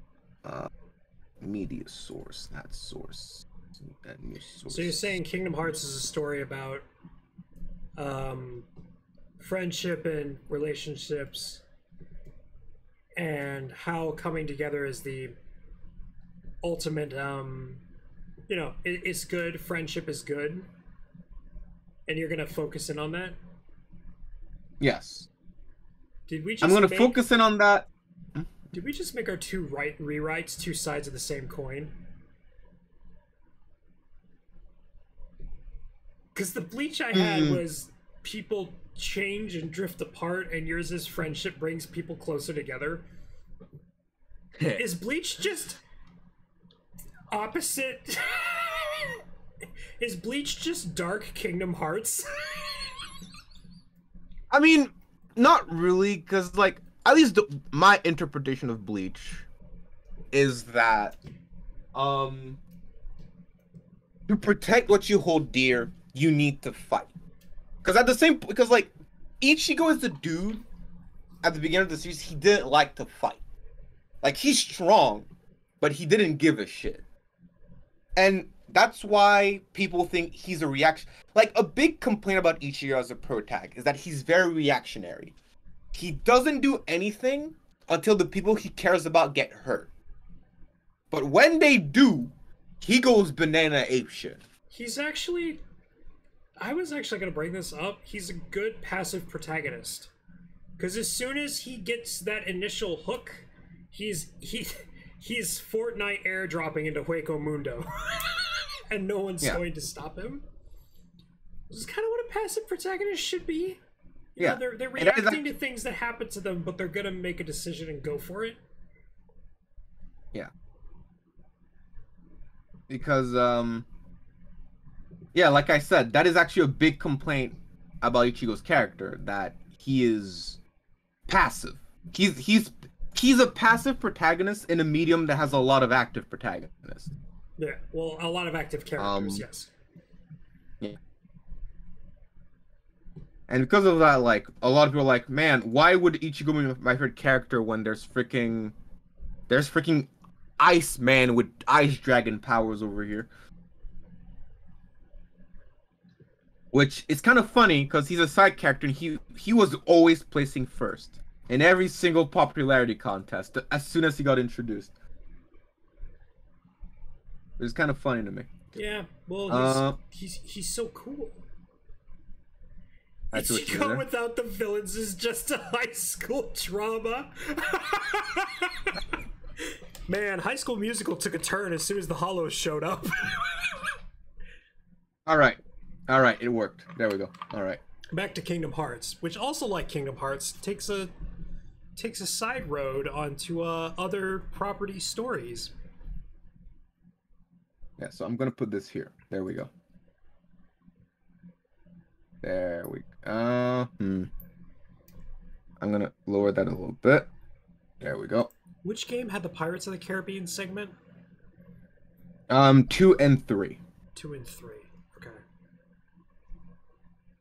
So there we go. Perfect. Absolute perfection right there. All right. So it all began. Me roll up. Me and myself and I. All right. So, you know, it's like the ultimate example of fine, I'll do it myself. Yeah, because another meme with that too is just like, in this series, everybody is either Xehanort or Sora. Oh, that's true. Which is a massive oversimplification, but still very funny. All right. So. I'm going to rewrite the Darkseeker saga, previously known as the Xehanort saga. All right. I can't go too deep into the past because I feel like if I dip into Union Cross, I'm gonna be here for another 2 hours. Is the Union Cross the same as the Keyblade? No. Union Cross is the mobile game that is a prequel that is canon. Oh, I remember this. Yeah, I remember hearing about this. Yeah. Known as the Age of Fairy Tales, where, like, Keyblades were super common. And then they all fucking died. So, let us begin. So, do you know why Xehanort did all the shit he did? Probably not. Yeah, I have no idea why. He wanted to take over the world. He wanted to become God. No, that's not. He thought that the world had too much light. He didn't want to destroy the world. He wanted to save it in his own messed up way. Because he believes that the world can only be healthy at its truest form when there's a perfect balance of light and dark. And with the world tipping too much into light, bad shit was gonna happen. So he wanted to create a massive Keyblade war to bring back true balance once more. The problem is that goal is kind of horribly conveyed, if you hadn't noticed. Right.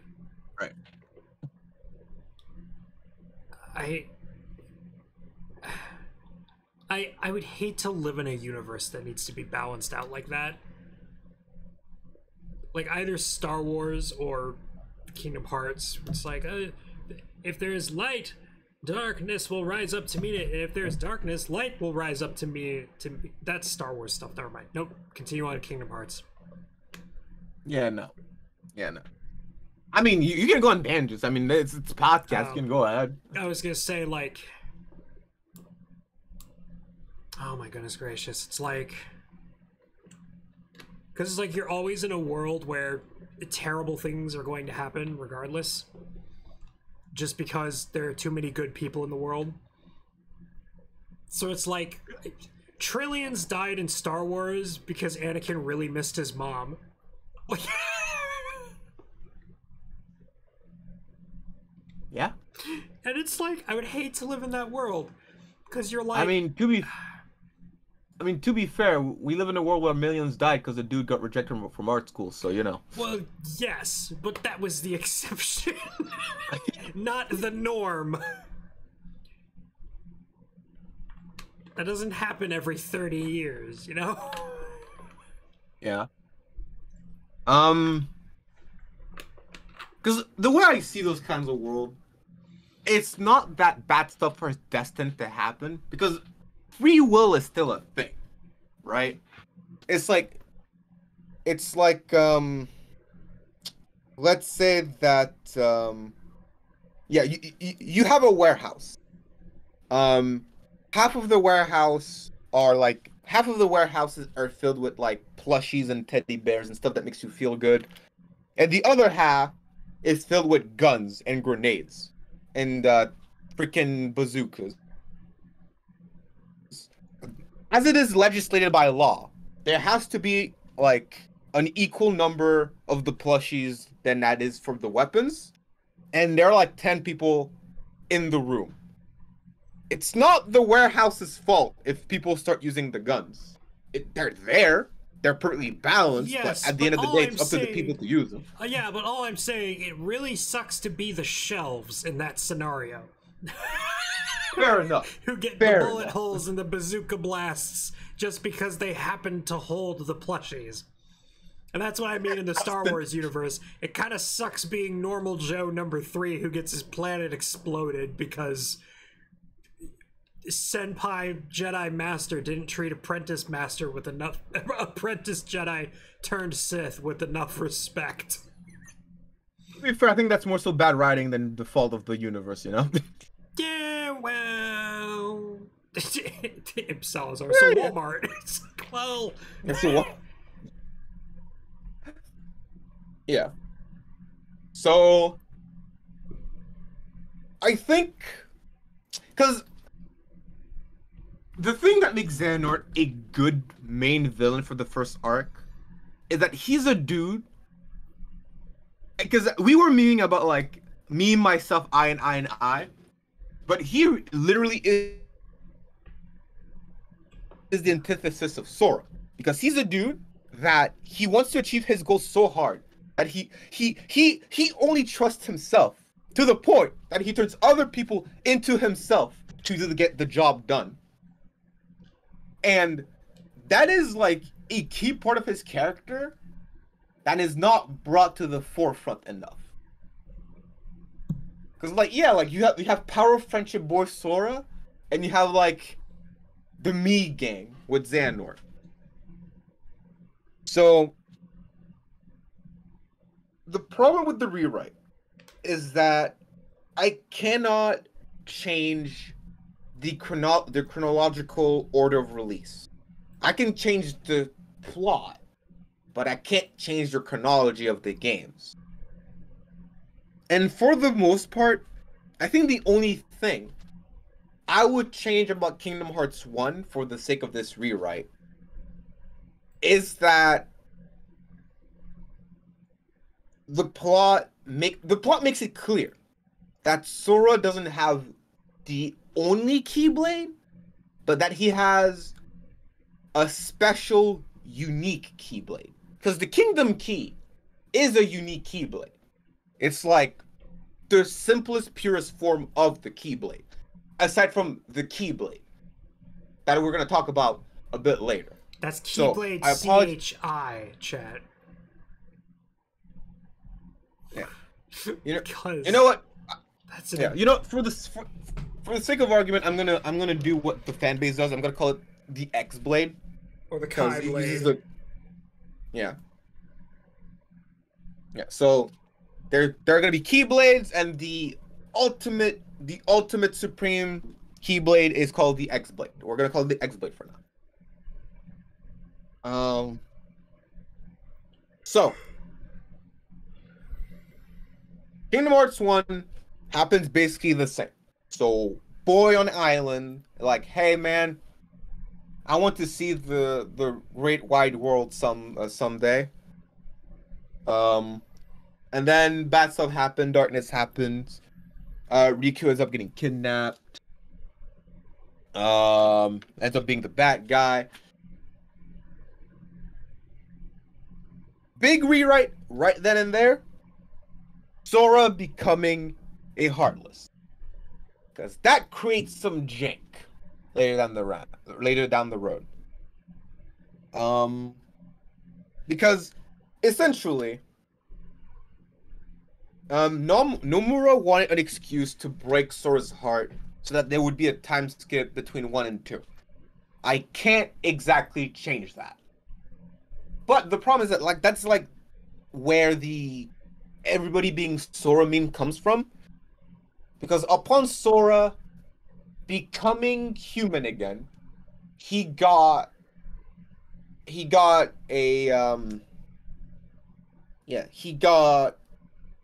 created a nobody version of Kairi. He got a heartless version of himself that ended up disappearing. And then Chain of Memories happened. So, what I would do then and there is simply just clarifying what happened to Sora. That essentially, upon Kairi fixing his heart again, there was a part of his heart missing, and that's when he would go to Castle Oblivion. So then we get into Chain of Memories. So like I said, I didn't change much about Kingdom Hearts 1. Chain of Memories wasn't supposed to happen. That game literally got created because Nomura got drunk. And it's like, hey, you know what would be great? Kingdom Hearts on portable. And Chain of Memories happened. In that game, Sora gets launched to Castle Oblivion. And the nobody of his future girlfriend that got created when his heart got split in half has memory manipulation powers, and she feels lonely. So she's rewriting Sora's memories so that he forgets about Kairi, and she becomes the new Kairi of his memories. That's the simple way to put it. I just love how that could be an actual sentence you say to someone. So half of someone's heart, who is also his daughter, who is also him.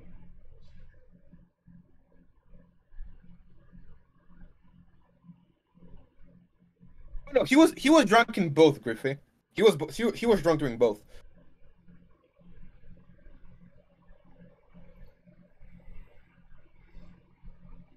Yeah, he was drunk, and it was also for kids to experience Kingdom Hearts on portable. It was both. And his coworker's like, "You're joking, right?" Continues drinking sake. You're joking, right?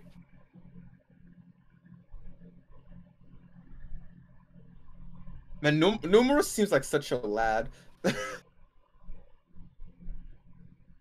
Yeah, and that's kind of what I mean when it's like Kingdom Hearts was planned from the start, kinda, or at least like the next major plot beats were planned.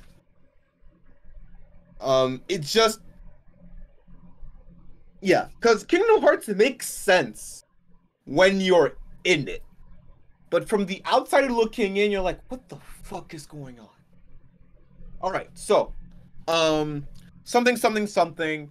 Also, his best friend is on the reverse side of the castle, fighting his darkness. So not really relevant. I'm not really gonna change the. Okay, this is not a rewrite. I think this is just a bit that you're gonna like. So Riku has a problem where he tasted the darkness and he doesn't want to get consumed by it, and he keeps getting debated by this guy, Ansem. It's like, hey Riku, use the darkness. No. Hey Riku, use the darkness. No. And the major plot beat was like, wait a minute. I can just use darkness and light at the same time.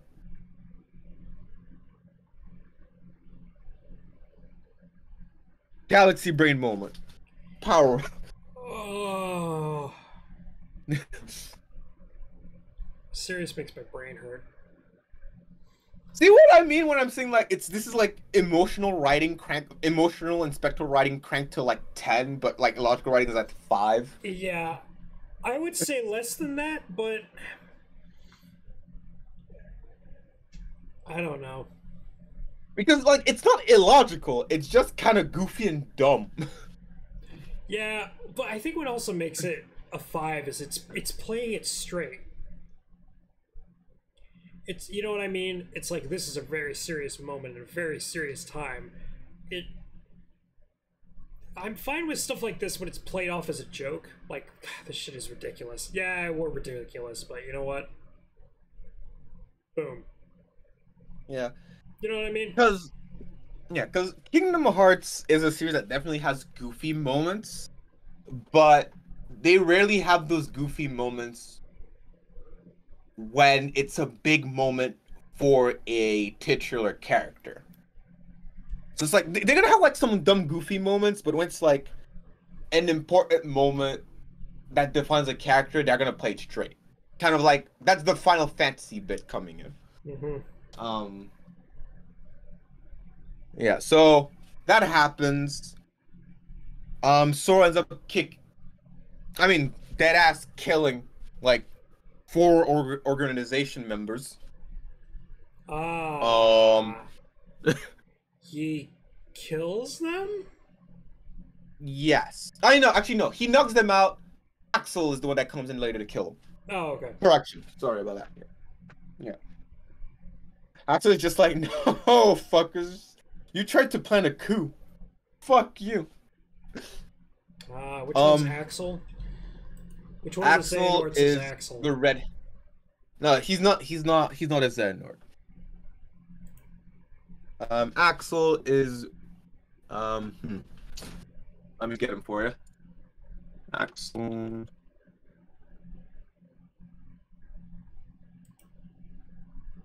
All right. Axel is this boy. There you go. That's Axel.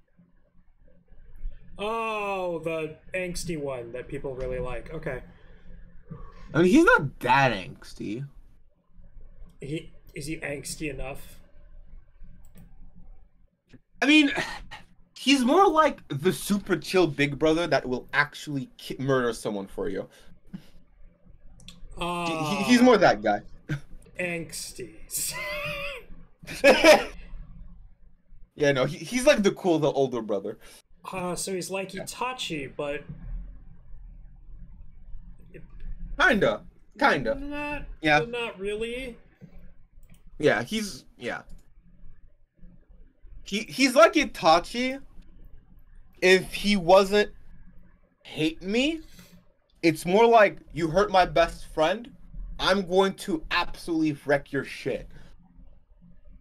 Oh, okay. Oh, so he's Ichigo.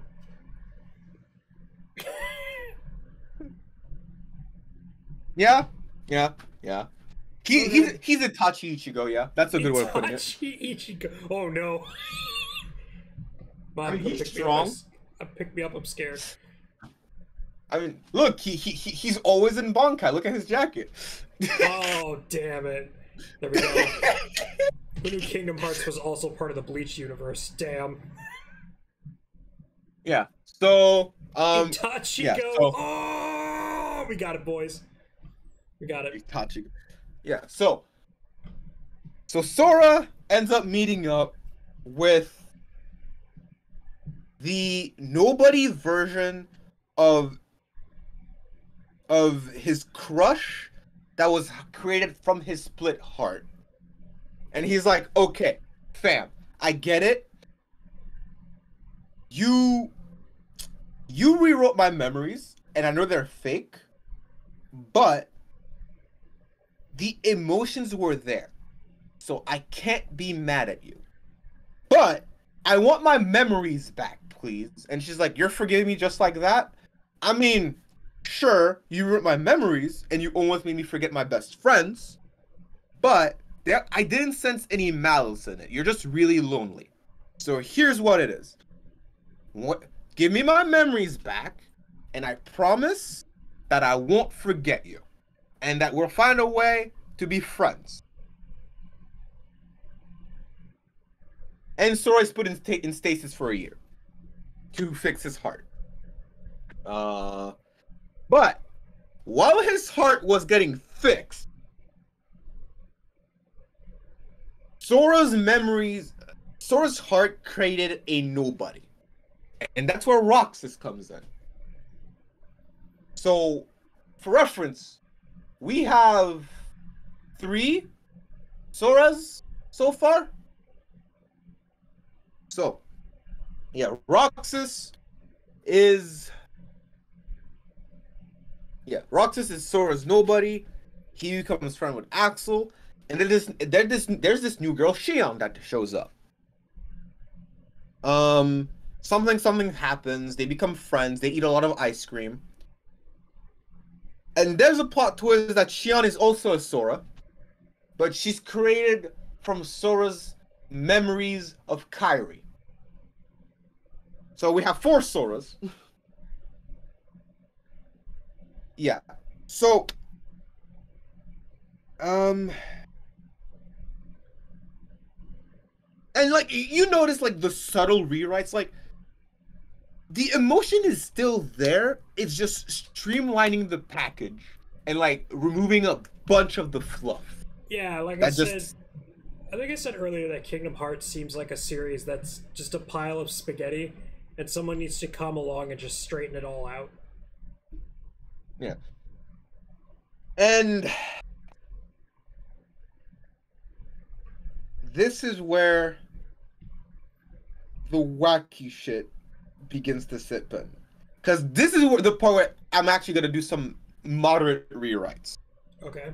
So, this is the beginning of Kingdom Hearts 2. We end up finding out that Roxas had to kill Shion. Like, deadass kill her. Because Shion was created to bring Sora's memories back. Because Roxas had Sora's memories, and Sora can't wake up without those memories. So there's just this dude that shows up. Diz. Yeah, Diz. Diz shows up.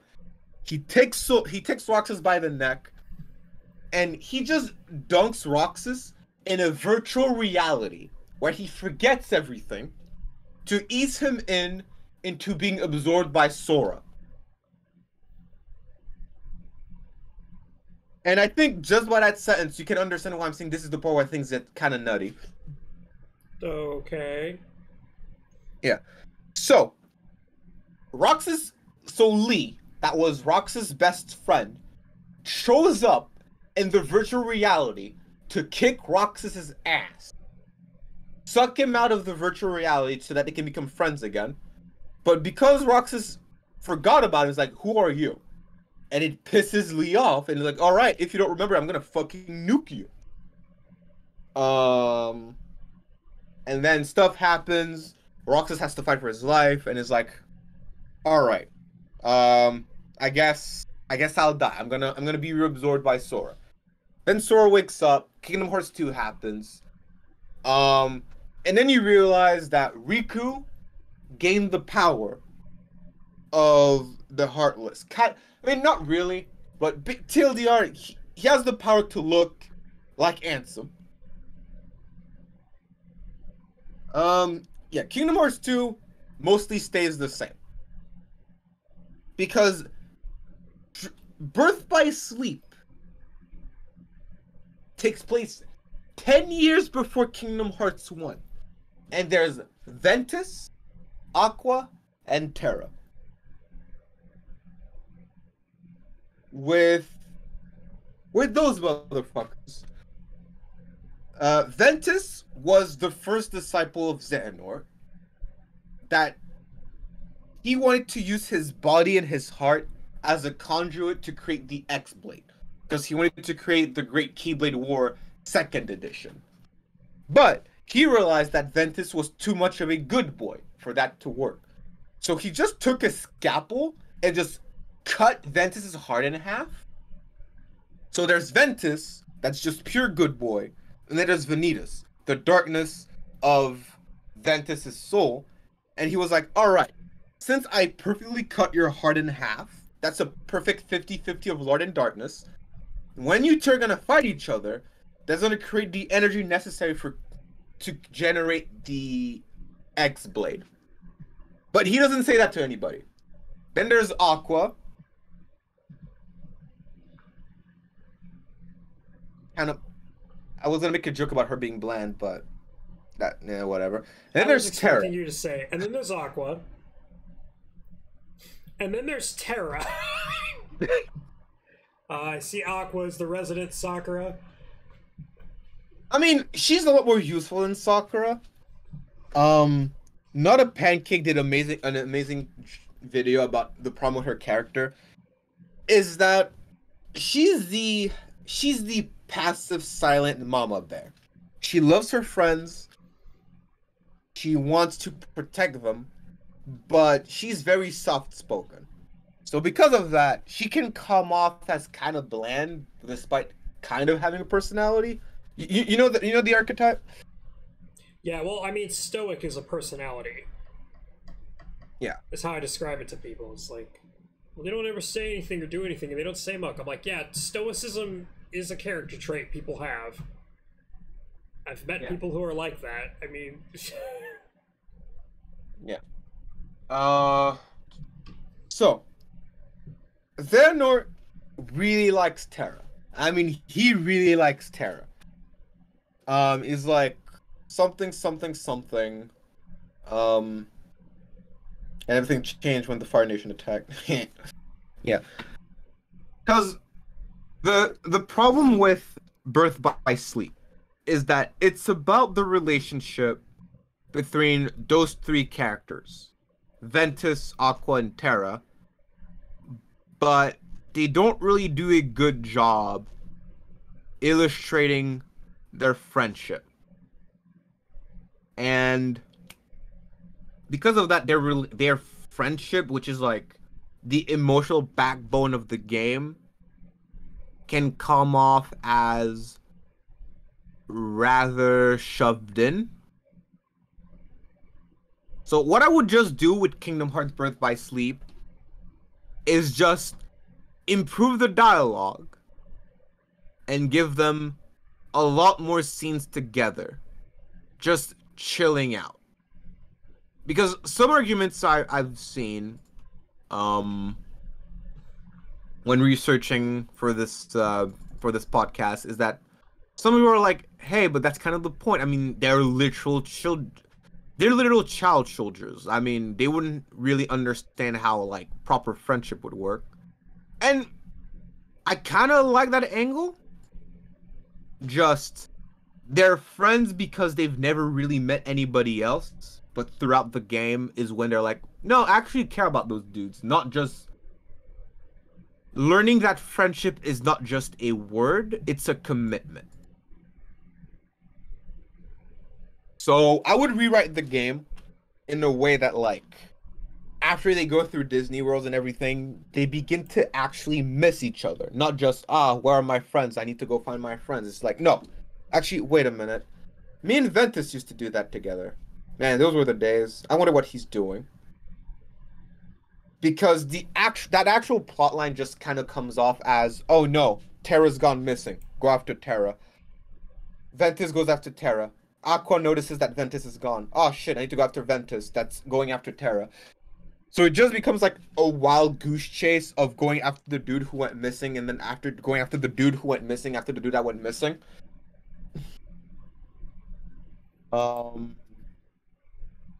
Then I would rewrite the entire Keyblade Ceremony thing.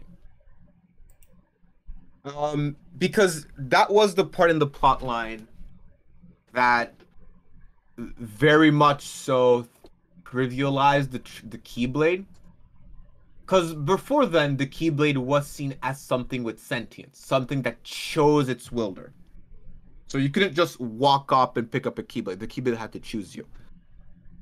Birth by Sleep introduced the Keyblade Ceremony, where a Keyblade master or competent Keyblade wielder can just walk up to someone and be like, hey, I'm bonding you with this Keyblade now. Have fun growing up, kid. Which was a prime example of explaining the magic that even most of the diehard fans didn't like, right? So I would just take that out completely. I like the part where Aqua felt the darkness.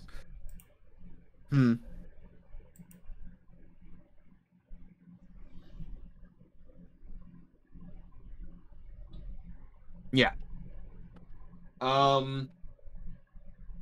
Yeah, so I would just take that part out entirely.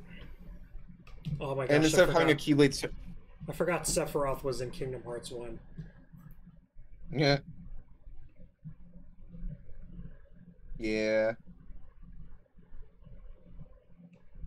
Very hard boss fight. Wasn't that the point, though? He was like a secret boss. Secret final boss. No, he wasn't the secret final boss. That was the cloaked figure. Which, ooh, the cloaked figure. That's gonna be something. Oh, yeah. Oh, boy.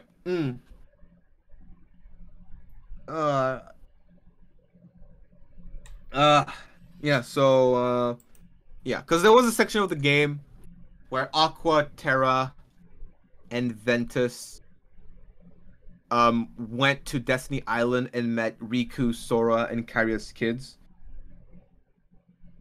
And I would keep that in. I would just remove the Keyblade Ceremony, like, hey, kids, you have potential.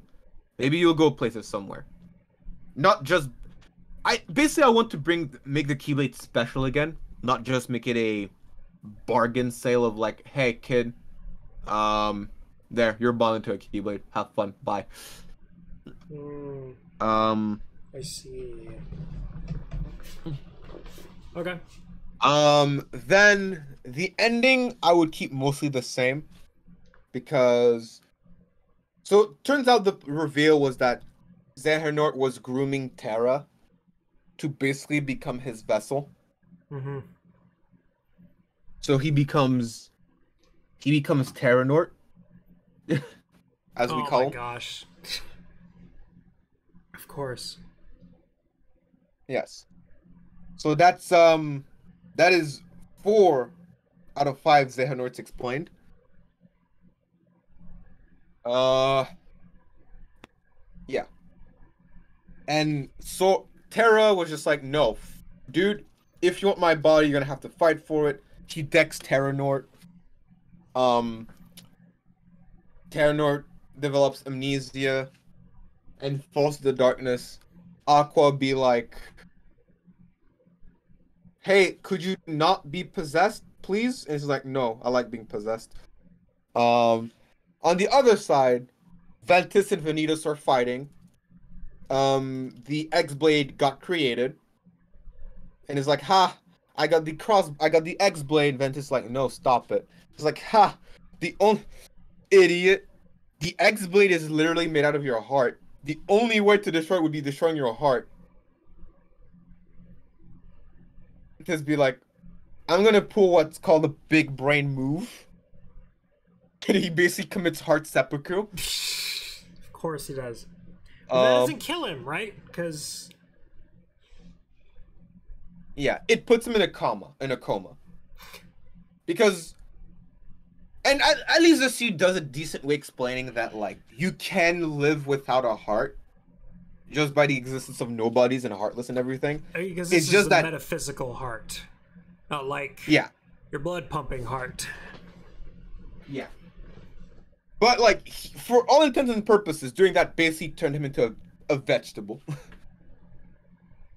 And like, and this is where the thing with Aqua comes in.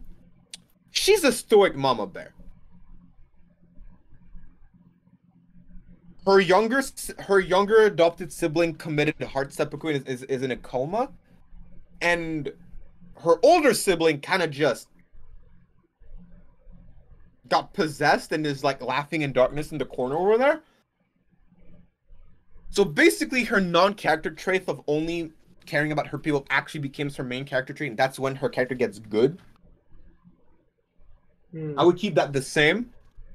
And she's like, so basically, Terranort becomes amnesiac, and he's like, Aqua, I'm falling to the darkness. And she's like, I know this dude is possessed by the main bad guy who wants to like create a great Keyblade war and open Kingdom Hearts. I'm gonna save his life and fall to the dark. So she basically just switched to Rude herself, and she's like, hey, if I'm the one that falls to darkness, he can stay in the waking world. Yeah. So in a way, the entirety of Kingdom Hearts is hashtag blame Terra, blame Aqua. Ah, okay. Because if she just left the dude fall, it'd be like, all right, Xehanort is stuck in the world of darkness with all his memories. If you walk away. But yeah, but in a way, this is the emotional writing, because it's like, even if he's possessed, that's still the body of my best friend, you know? Yeah. This is. So yeah, she does that. That's Birth by Sleep. Now back to present day. Oh, goodness me. A bit abrupt, I know. Because like I said, I'm going in order of release, not chronological order. Okay. Yeah. So back to present day. I'm pretty sure we're at Dream Drop distance by now. Double checking. Oh no, wait, no. There's coded. There's recoded that comes in before that.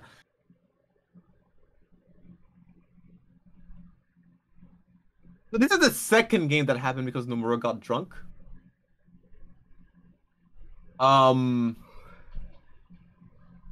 Yeah, this was just a mobile game that Nomura got drunk. Is like, you know what? Let's make it a complete DS port. Nothing really happens here. Essentially, it's a fun game. I'm not gonna bother rewriting it. It's kind of useless, but it's a fun time. Man, why did my energy get sucked out when talking about Recoded? Damn. All right. Dream Drop distance. This hero's getting whacked, but that's the game that threw the entire plot line out the window. Because this is the game that introduces time travel. And this is the fifth Xehanort.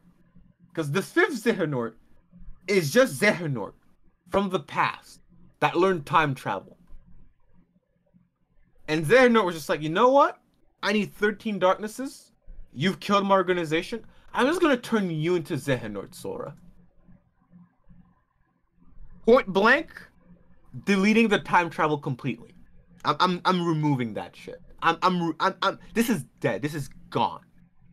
Like, this is donezo. This is kaput. Because the time travel doesn't add anything aside from more confusion.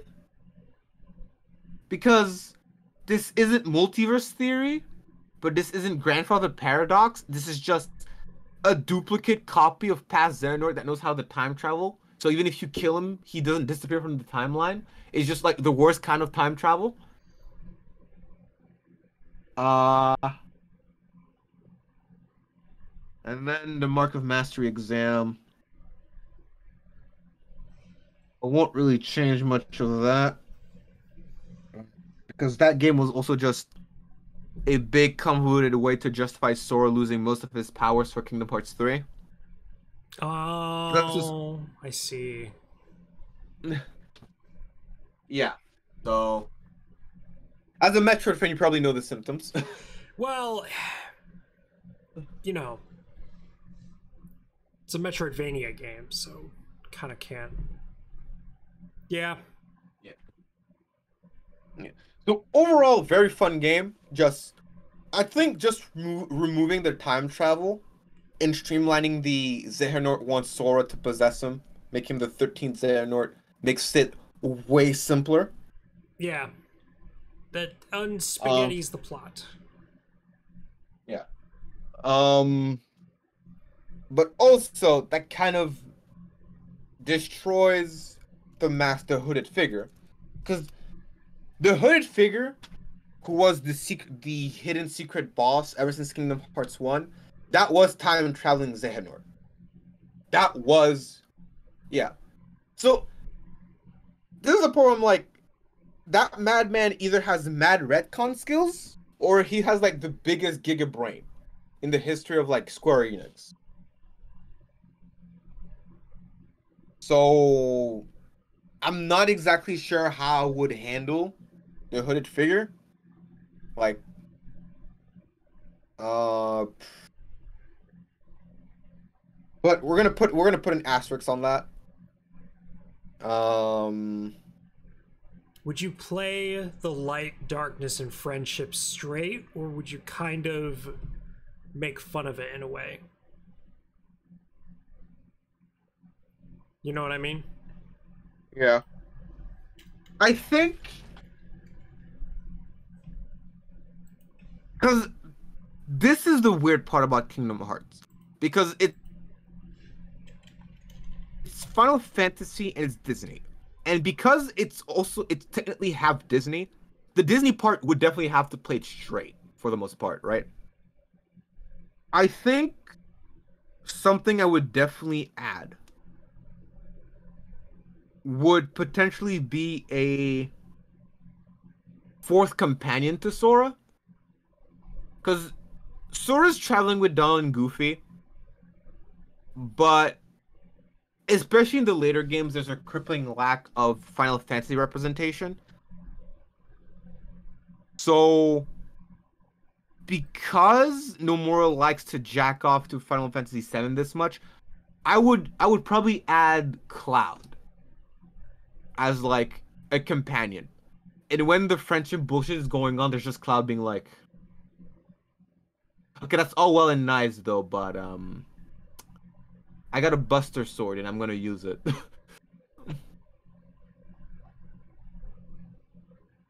Yeah, because playing it straight.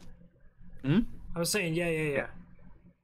Yeah, because playing it straight is part of the charm. Because there's also this thing in writing where if you use pathos too much, it makes nobody happy. Like, that's like a big problem I have with current Marvel movies.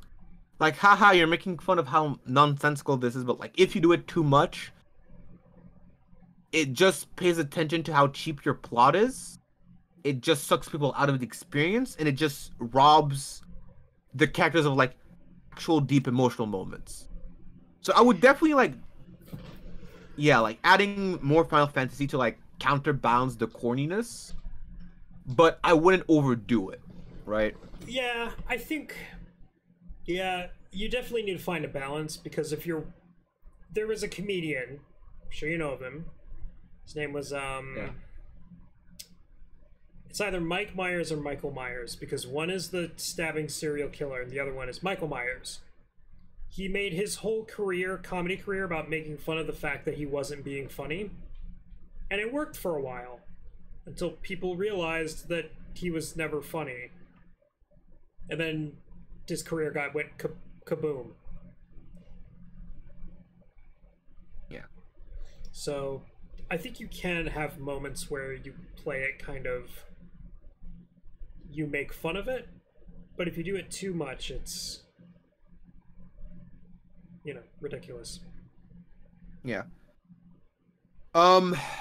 Also, rewrite time, because I almost forgot about her. Kyrie. I'm gonna make Kyrie actually fucking useful. Because for the Imp Salazars in the chat, it is actually a meme. Okay, see, Kyrie is like the Sakura of Kingdom Hearts, right? I mean, not even kind of. She is the Sakura of Kingdom Hearts. Imp Salazar, give her a gun. This Keyblade got nothing on my 45 Magnum. Yeah.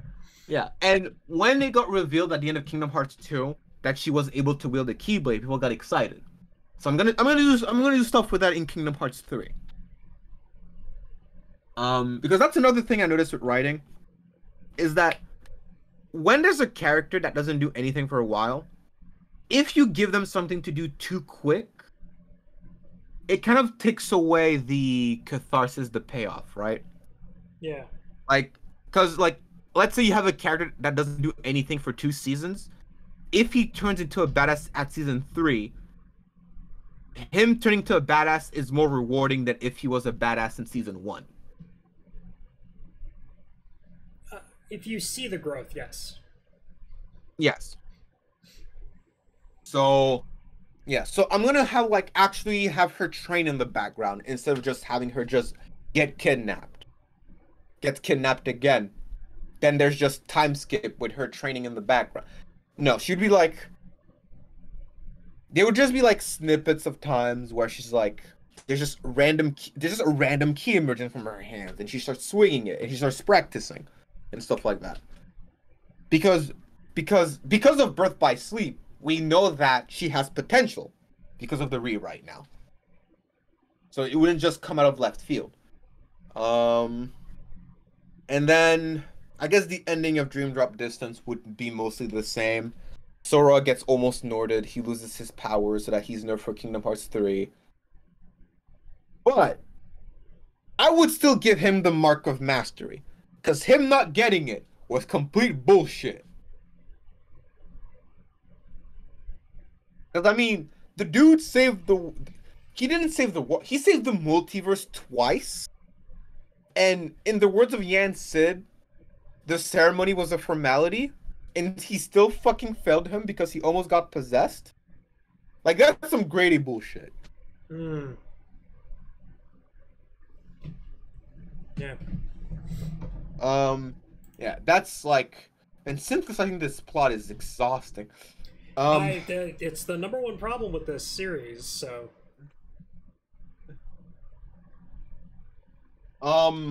Yeah. So now, for the... Oh, wait, no, yeah, it's not the final chapter, there's memory, there's Melody of Memories. Ooh! Alright. No. He'd be the perfect balance of Nord, but not Light and Dark. Alright, Kingdom Hearts 3. Kingdom Hearts 3 is very disappointing for a lot of reasons. One of which is because all the other Kingdom Hearts games had a reason for the Disney worlds. Kingdom Hearts 3 really was the one game where people realized, wait, you could have just completely removed the Disney worlds and the plot would have been mostly the same. Ah, okay. Yeah. Because the only reason Sora has to explore Disney worlds is like, hey Sora, you know that power you had at the end of Kingdom 2 that you lost? You need to get it again. How do I get it again? I don't fucking know. Until the plot needs you again, go explore Disney worlds. So, how would we write Kingdom Hearts 3? Is while Sora got debuffed at the end of Dream Drop Distance, he still has the power of waking. And he needs to go to Disney Worlds to awaken them before the 13 darknesses get awakened. Because it's like Vanitas and all the other Xehanorts are like, they just show up, they want some darkness, and then they leave. So basically, he would use the power of waking to basically cut off that darkness feed. Of like, hey, this world has been awakened. You cannot get darkness from it anymore. That way there's an actual fucking reason to get in there. I don't know. What do you think, Imp? Do you think that's a good idea? Or am I just or is it just a bad? I mean, maybe I'm just way too far up my own butt. I'm curious for your opinion on this. It sounds like a lot of straightening things instead of big, major changes. Yeah. Which is kind of what these two have been. A couple of slight changes here and there to push it into a different direction. And maybe mine were more than slight, but who knows. I mean, you killed one of the, like, 5 main characters, so... She came back. It doesn't matter. She's fine. I mean, she got superpowers. It's great. I mean, how is she gonna fuck Ichigo? She's a hollow. Well... You know what? Never mind, I won't say that.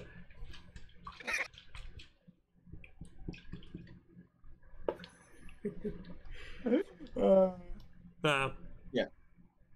So basically, stuff. I kind of want to change the Riku and Mickey subplot, because that entire subplot was literally just them like, oh yeah, Mickey Mouse, kind of like one of the biggest dumbass in the entire series. Is he like 4th Hokage levels? No, 3rd Hokage levels, I'm sorry. Kinda, actually. Alright. So, this is where we get into Kingdom Hearts 2.8. So, we end up finding out that Aqua was still alive in the World of Darkness this entire freaking time. Right? She was getting hallucinations and everything. And then one day she just fucking sees King Mickey. And he's like, wait, are you real? Yes, I'm real.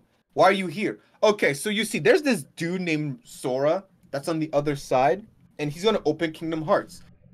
And instead of just taking Aqua with him, he just pulls the fucking renegade shit of leaving Aqua behind him. Like, I promise I'll come get you later. He's like going on the rowboat to cross an ocean, and she's like, well, I could come with you. And he's like, sorry, no room on this boat. It's like, the boat can fit 4. I row the boat naked.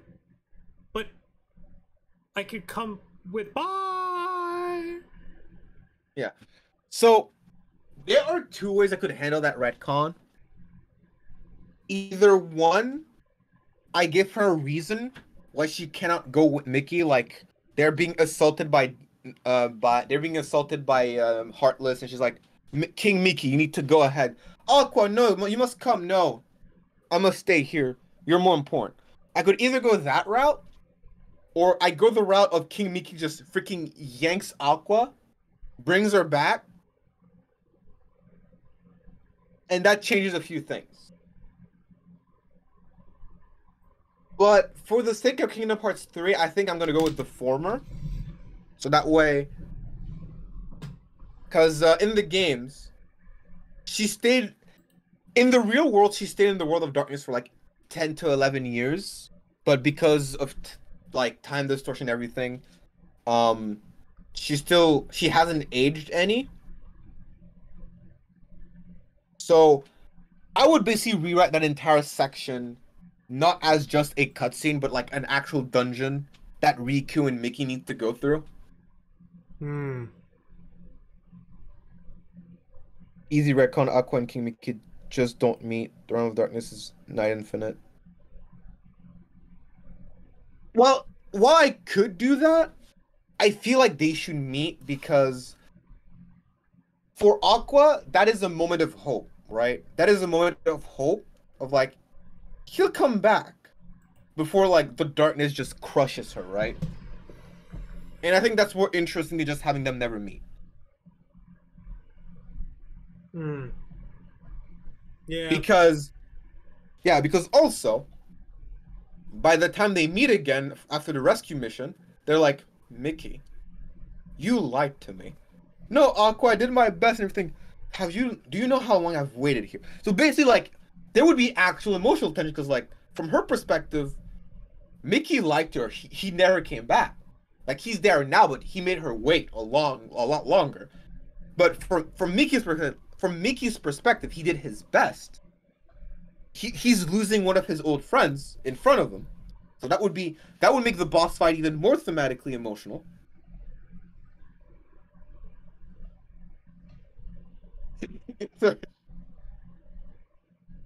Hmm. So yeah, that's a boss fight.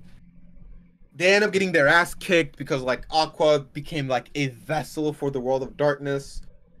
And Sora, after getting really good at the power of waking through Awakening Disney Worlds, is like, wait, King Mickey and Rico are in danger. And Sora becomes a Giga Chad that just opens a portal to the world of darkness and shows up. Saves Aqua, unlocks her heart with the power of waking. See how I'm making the power of waking actually worth something now? So Yeah. they awaken Aqua.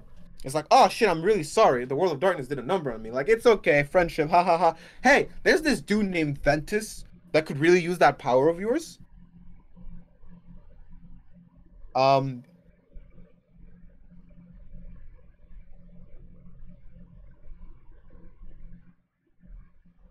Go on. Yeah. No, I'm reading what Dustin said. Yeah, like Dustin, like I said, in my rewrite, we are exploring the world of darkness more. Like I said, there'd be like an entire playable section of Riku. You would be playing as Riku with Mickey as your partner, and you'd be exploring the world of darkness and like actually searching for Aqua. It wouldn't just be a cutscene. You mean that's all that's actually. cutscenes? I thought you played as Riku. You played as Riku in Dream Drop Distance, and in 3 you have like a skerfuffle with Aqua, but there's not like an actual explorable section of the darkness world. Oh, okay. Yeah. Where was I? Yeah. So, because in the original rewrite, Sora still didn't have the power of waking. It's like, hey, how do I get the power of waking? And Ventus is like, hey, to get the power of waking, you just need to wish for it very, very hard. And that's how they awakened Ventus in the original, right? In the original script. And they're like, fuck that, no. In this rewrite, Sora grinded for it, and now he's gonna use it. So now Ventus and Aqua have been awakened. Then Kyrie, Axel, who is now known as Lee, because he's not a Heartless anymore. Kind of skipped on that part because it's not really important, but whatever. They're like, all right, you guys are the 7 lights. Go kick Xehanort's ass. That part would mostly stay the same. They go fight some Heartless. Yeah. See, because, like, this is the part where I'm like, Nomura is kind of a Giga Brain dude. So, in the original script, they go fight the Nightmares. And... No, the Heartless, not the Nightmares. The Heartless. And they get their ass kicked. They all die. And Sora's like, he goes out of time. He's like, man, we're all fucking dead. Like, no. You think this is the end? Lamau, no. Sora wakes up. He's like right before the fight began again. It's like, the fuck. Yeah, they go fight Xehanort. Stuff happens. They go in the heart. And then there's the big ass labyrinth. In my rewrite, this is vague. I would actually have Kairi do something, like either have a boss fight or fight stuff. Because in the original screenplay, she gets a Keyblade, does nothing, gets kidnapped again. So we're back to square one. No, I would actually have her fight stuff.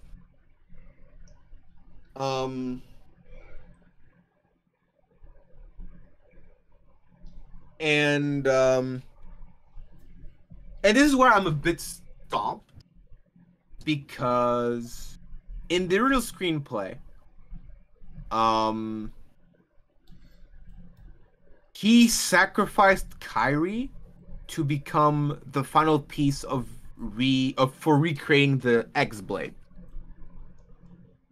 This is the problem where I'm like,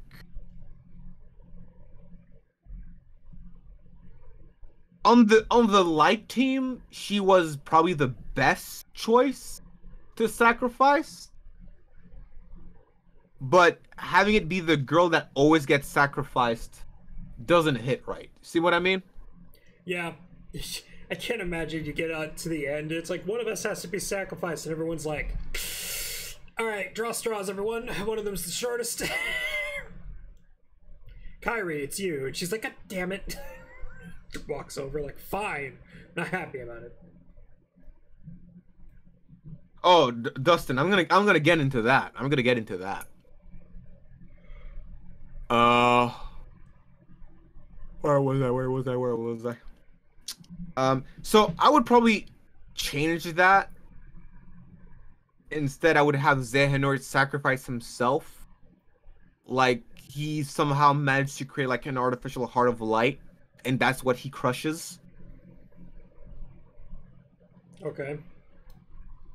So, and then he creates a labyrinth that was just a very easy way of like, all right, let me force interactions by making sure the characters that need to meet have to meet.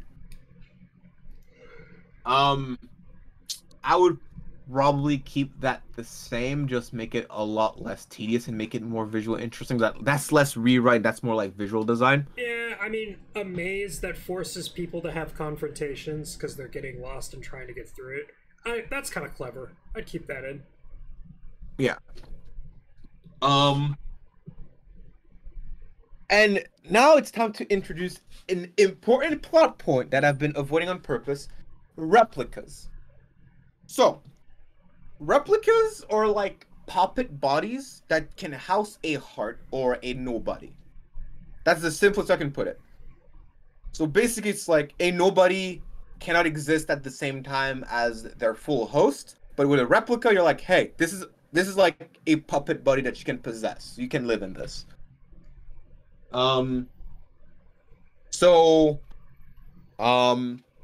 Roxas comes back because he had a replica, and Riku ends up fighting fake Riku. It's like, hey, take my replica and give it to Namine. And it's like, hey, you know we can just make more replicas, right?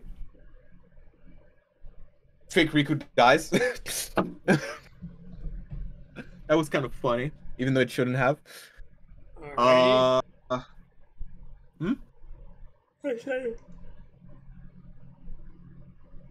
Something. Stuff happens. And this is where, like, the big brain plan of Nomura kind of shows. And this is the part where even, like, the diehard fans are kind of pissed it wasn't in the main game. So, in the DLC, you end up finding out that most of the plot holes were explained or addressed because when people died, Sora went out of time, and he basically patched the timeline by floating through Constellation in the empty space-time. And that was actually kind of cool. But that's one of those ones like, why is this DLC? Why wasn't this in the base game? I'm never touching timeline in anything I ever write. I swear. I'm not doing it. Yeah. So it's like, a lot of the problems in Kingdom Hearts 3 were fixed with the DLC that you need to pay for. It wasn't free DLC. Like, if it was free DLC, I'd be like, okay, it was paid DLC. Stuff happens. I would definitely write more interaction between characters, because one of the greatest strengths of Kingdom Hearts are the characters and character interactions. A big reason why people thought Kingdom Hearts 3 was disappointing is that we had a lot of characters meeting for the first time, and they didn't really interact with each other, right? It would be like making Avengers Endgame. Captain America meets freaking Star-Lord for the first time, and they don't speak at all. Funny you should mention that as an example. I don't think they ever did meet. Yeah, but that's the thing. They never met. Yeah. Yeah. But I'm sure if they did, they would have shared some quips. Oh yeah. Right? The It's entire interaction scene between Doctor Strange, the Guardians of the Galaxy, and Iron Man happened for a reason, to give people that interaction. Yeah. So I would definitely write in more interactions, because we literally have two characters that have the same exact face. They just look at each other and they're like, huh, that's weird. And they never speak.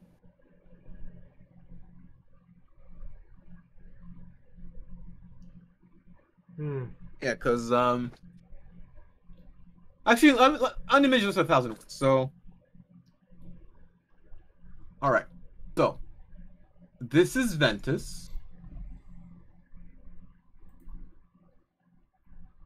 This is Ventus, and this is Roxas.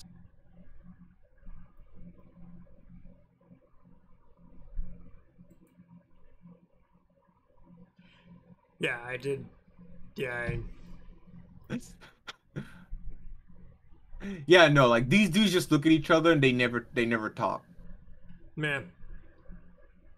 Just seems like a lot of streamlining and a lot more stuff. And then freaking they fight Xehanort. Doesn't Zora die? Yeah, see, that's probably one of the... something? Yeah, this is one of the biggest rewrite bits. Instead of having Kairi getting kidnapped like a bitch, I would have her sacrifice herself to save the team. Like something, the timelines are kind of crushing in, and she's like, right, we need to open Kingdom Hearts, but I'm a Princess of Heart, so I'm gonna like sacrifice myself to open the gateway for all of you. Because in the original rewrite, she ends up being sacrificed by Xehanort, and Sora's like, oh no, she's gone, so I need to go get her. In this one, I'm gonna have the same plot beat, but she's gone because she was useful. So, yeah, so Sora goes after her, and everything after that would stay mostly the same. I'm debating changing the Ericus and Xehanort scene,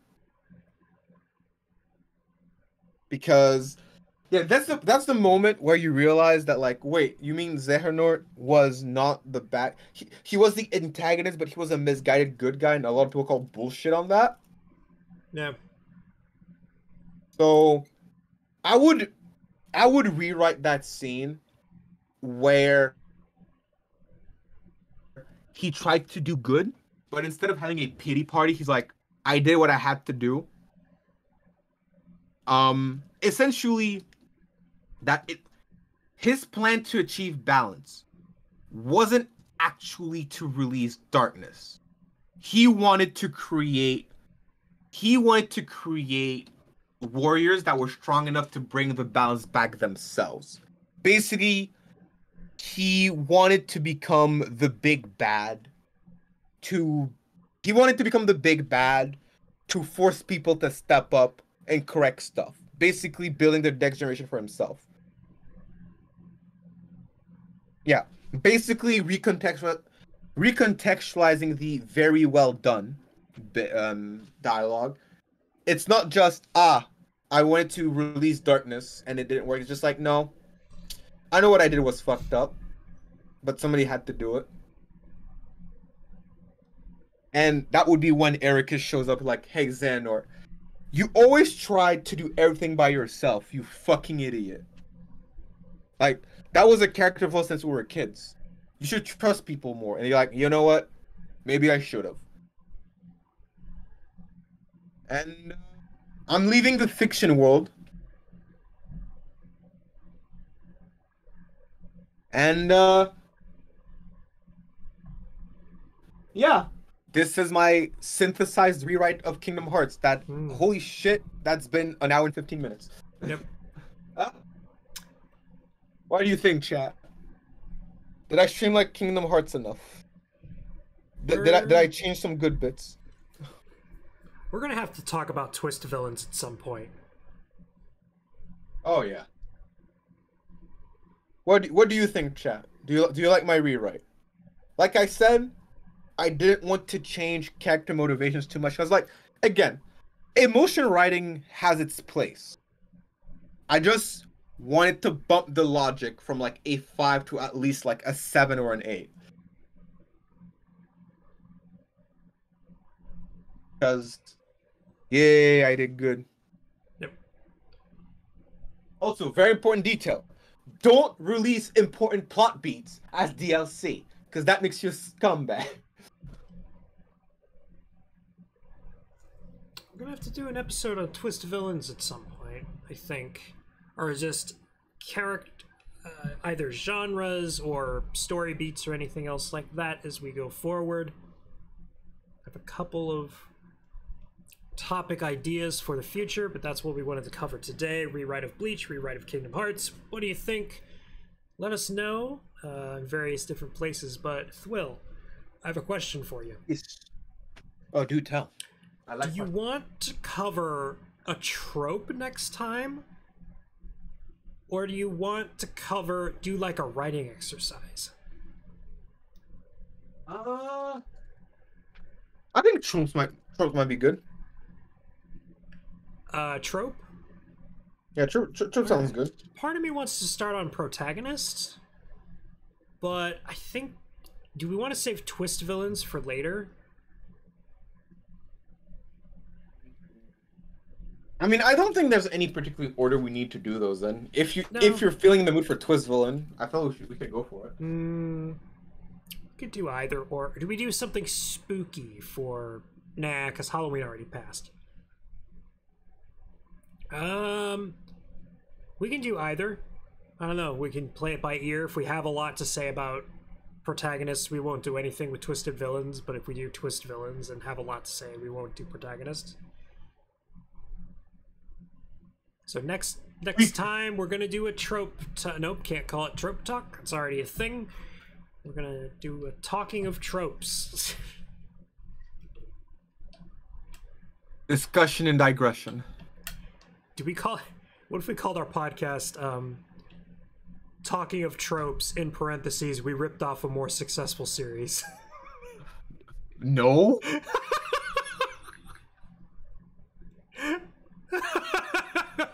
He's so funny though. Oh, I'll be getting so much trouble.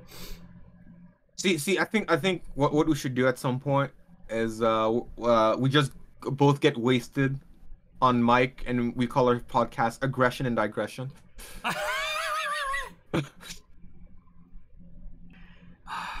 See, but if we do a drunk stream, I'm the only one who's going to be drinking.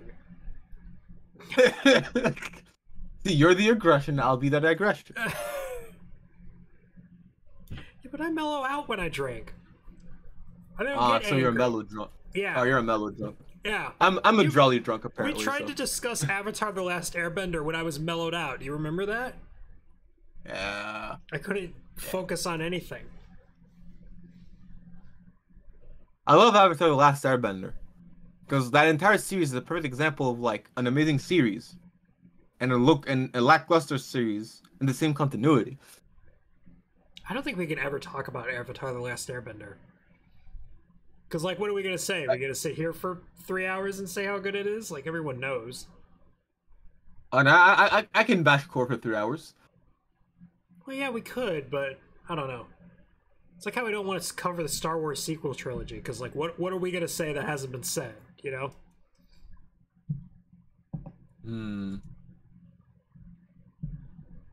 Yeah, well, Pingus. Oh my gosh. Anyway, next time, trope. Dang it, I almost called it Trope Talks. Did you hear that? Next time on the Unnamed Podcast, either good guys or bad guys, one of the two.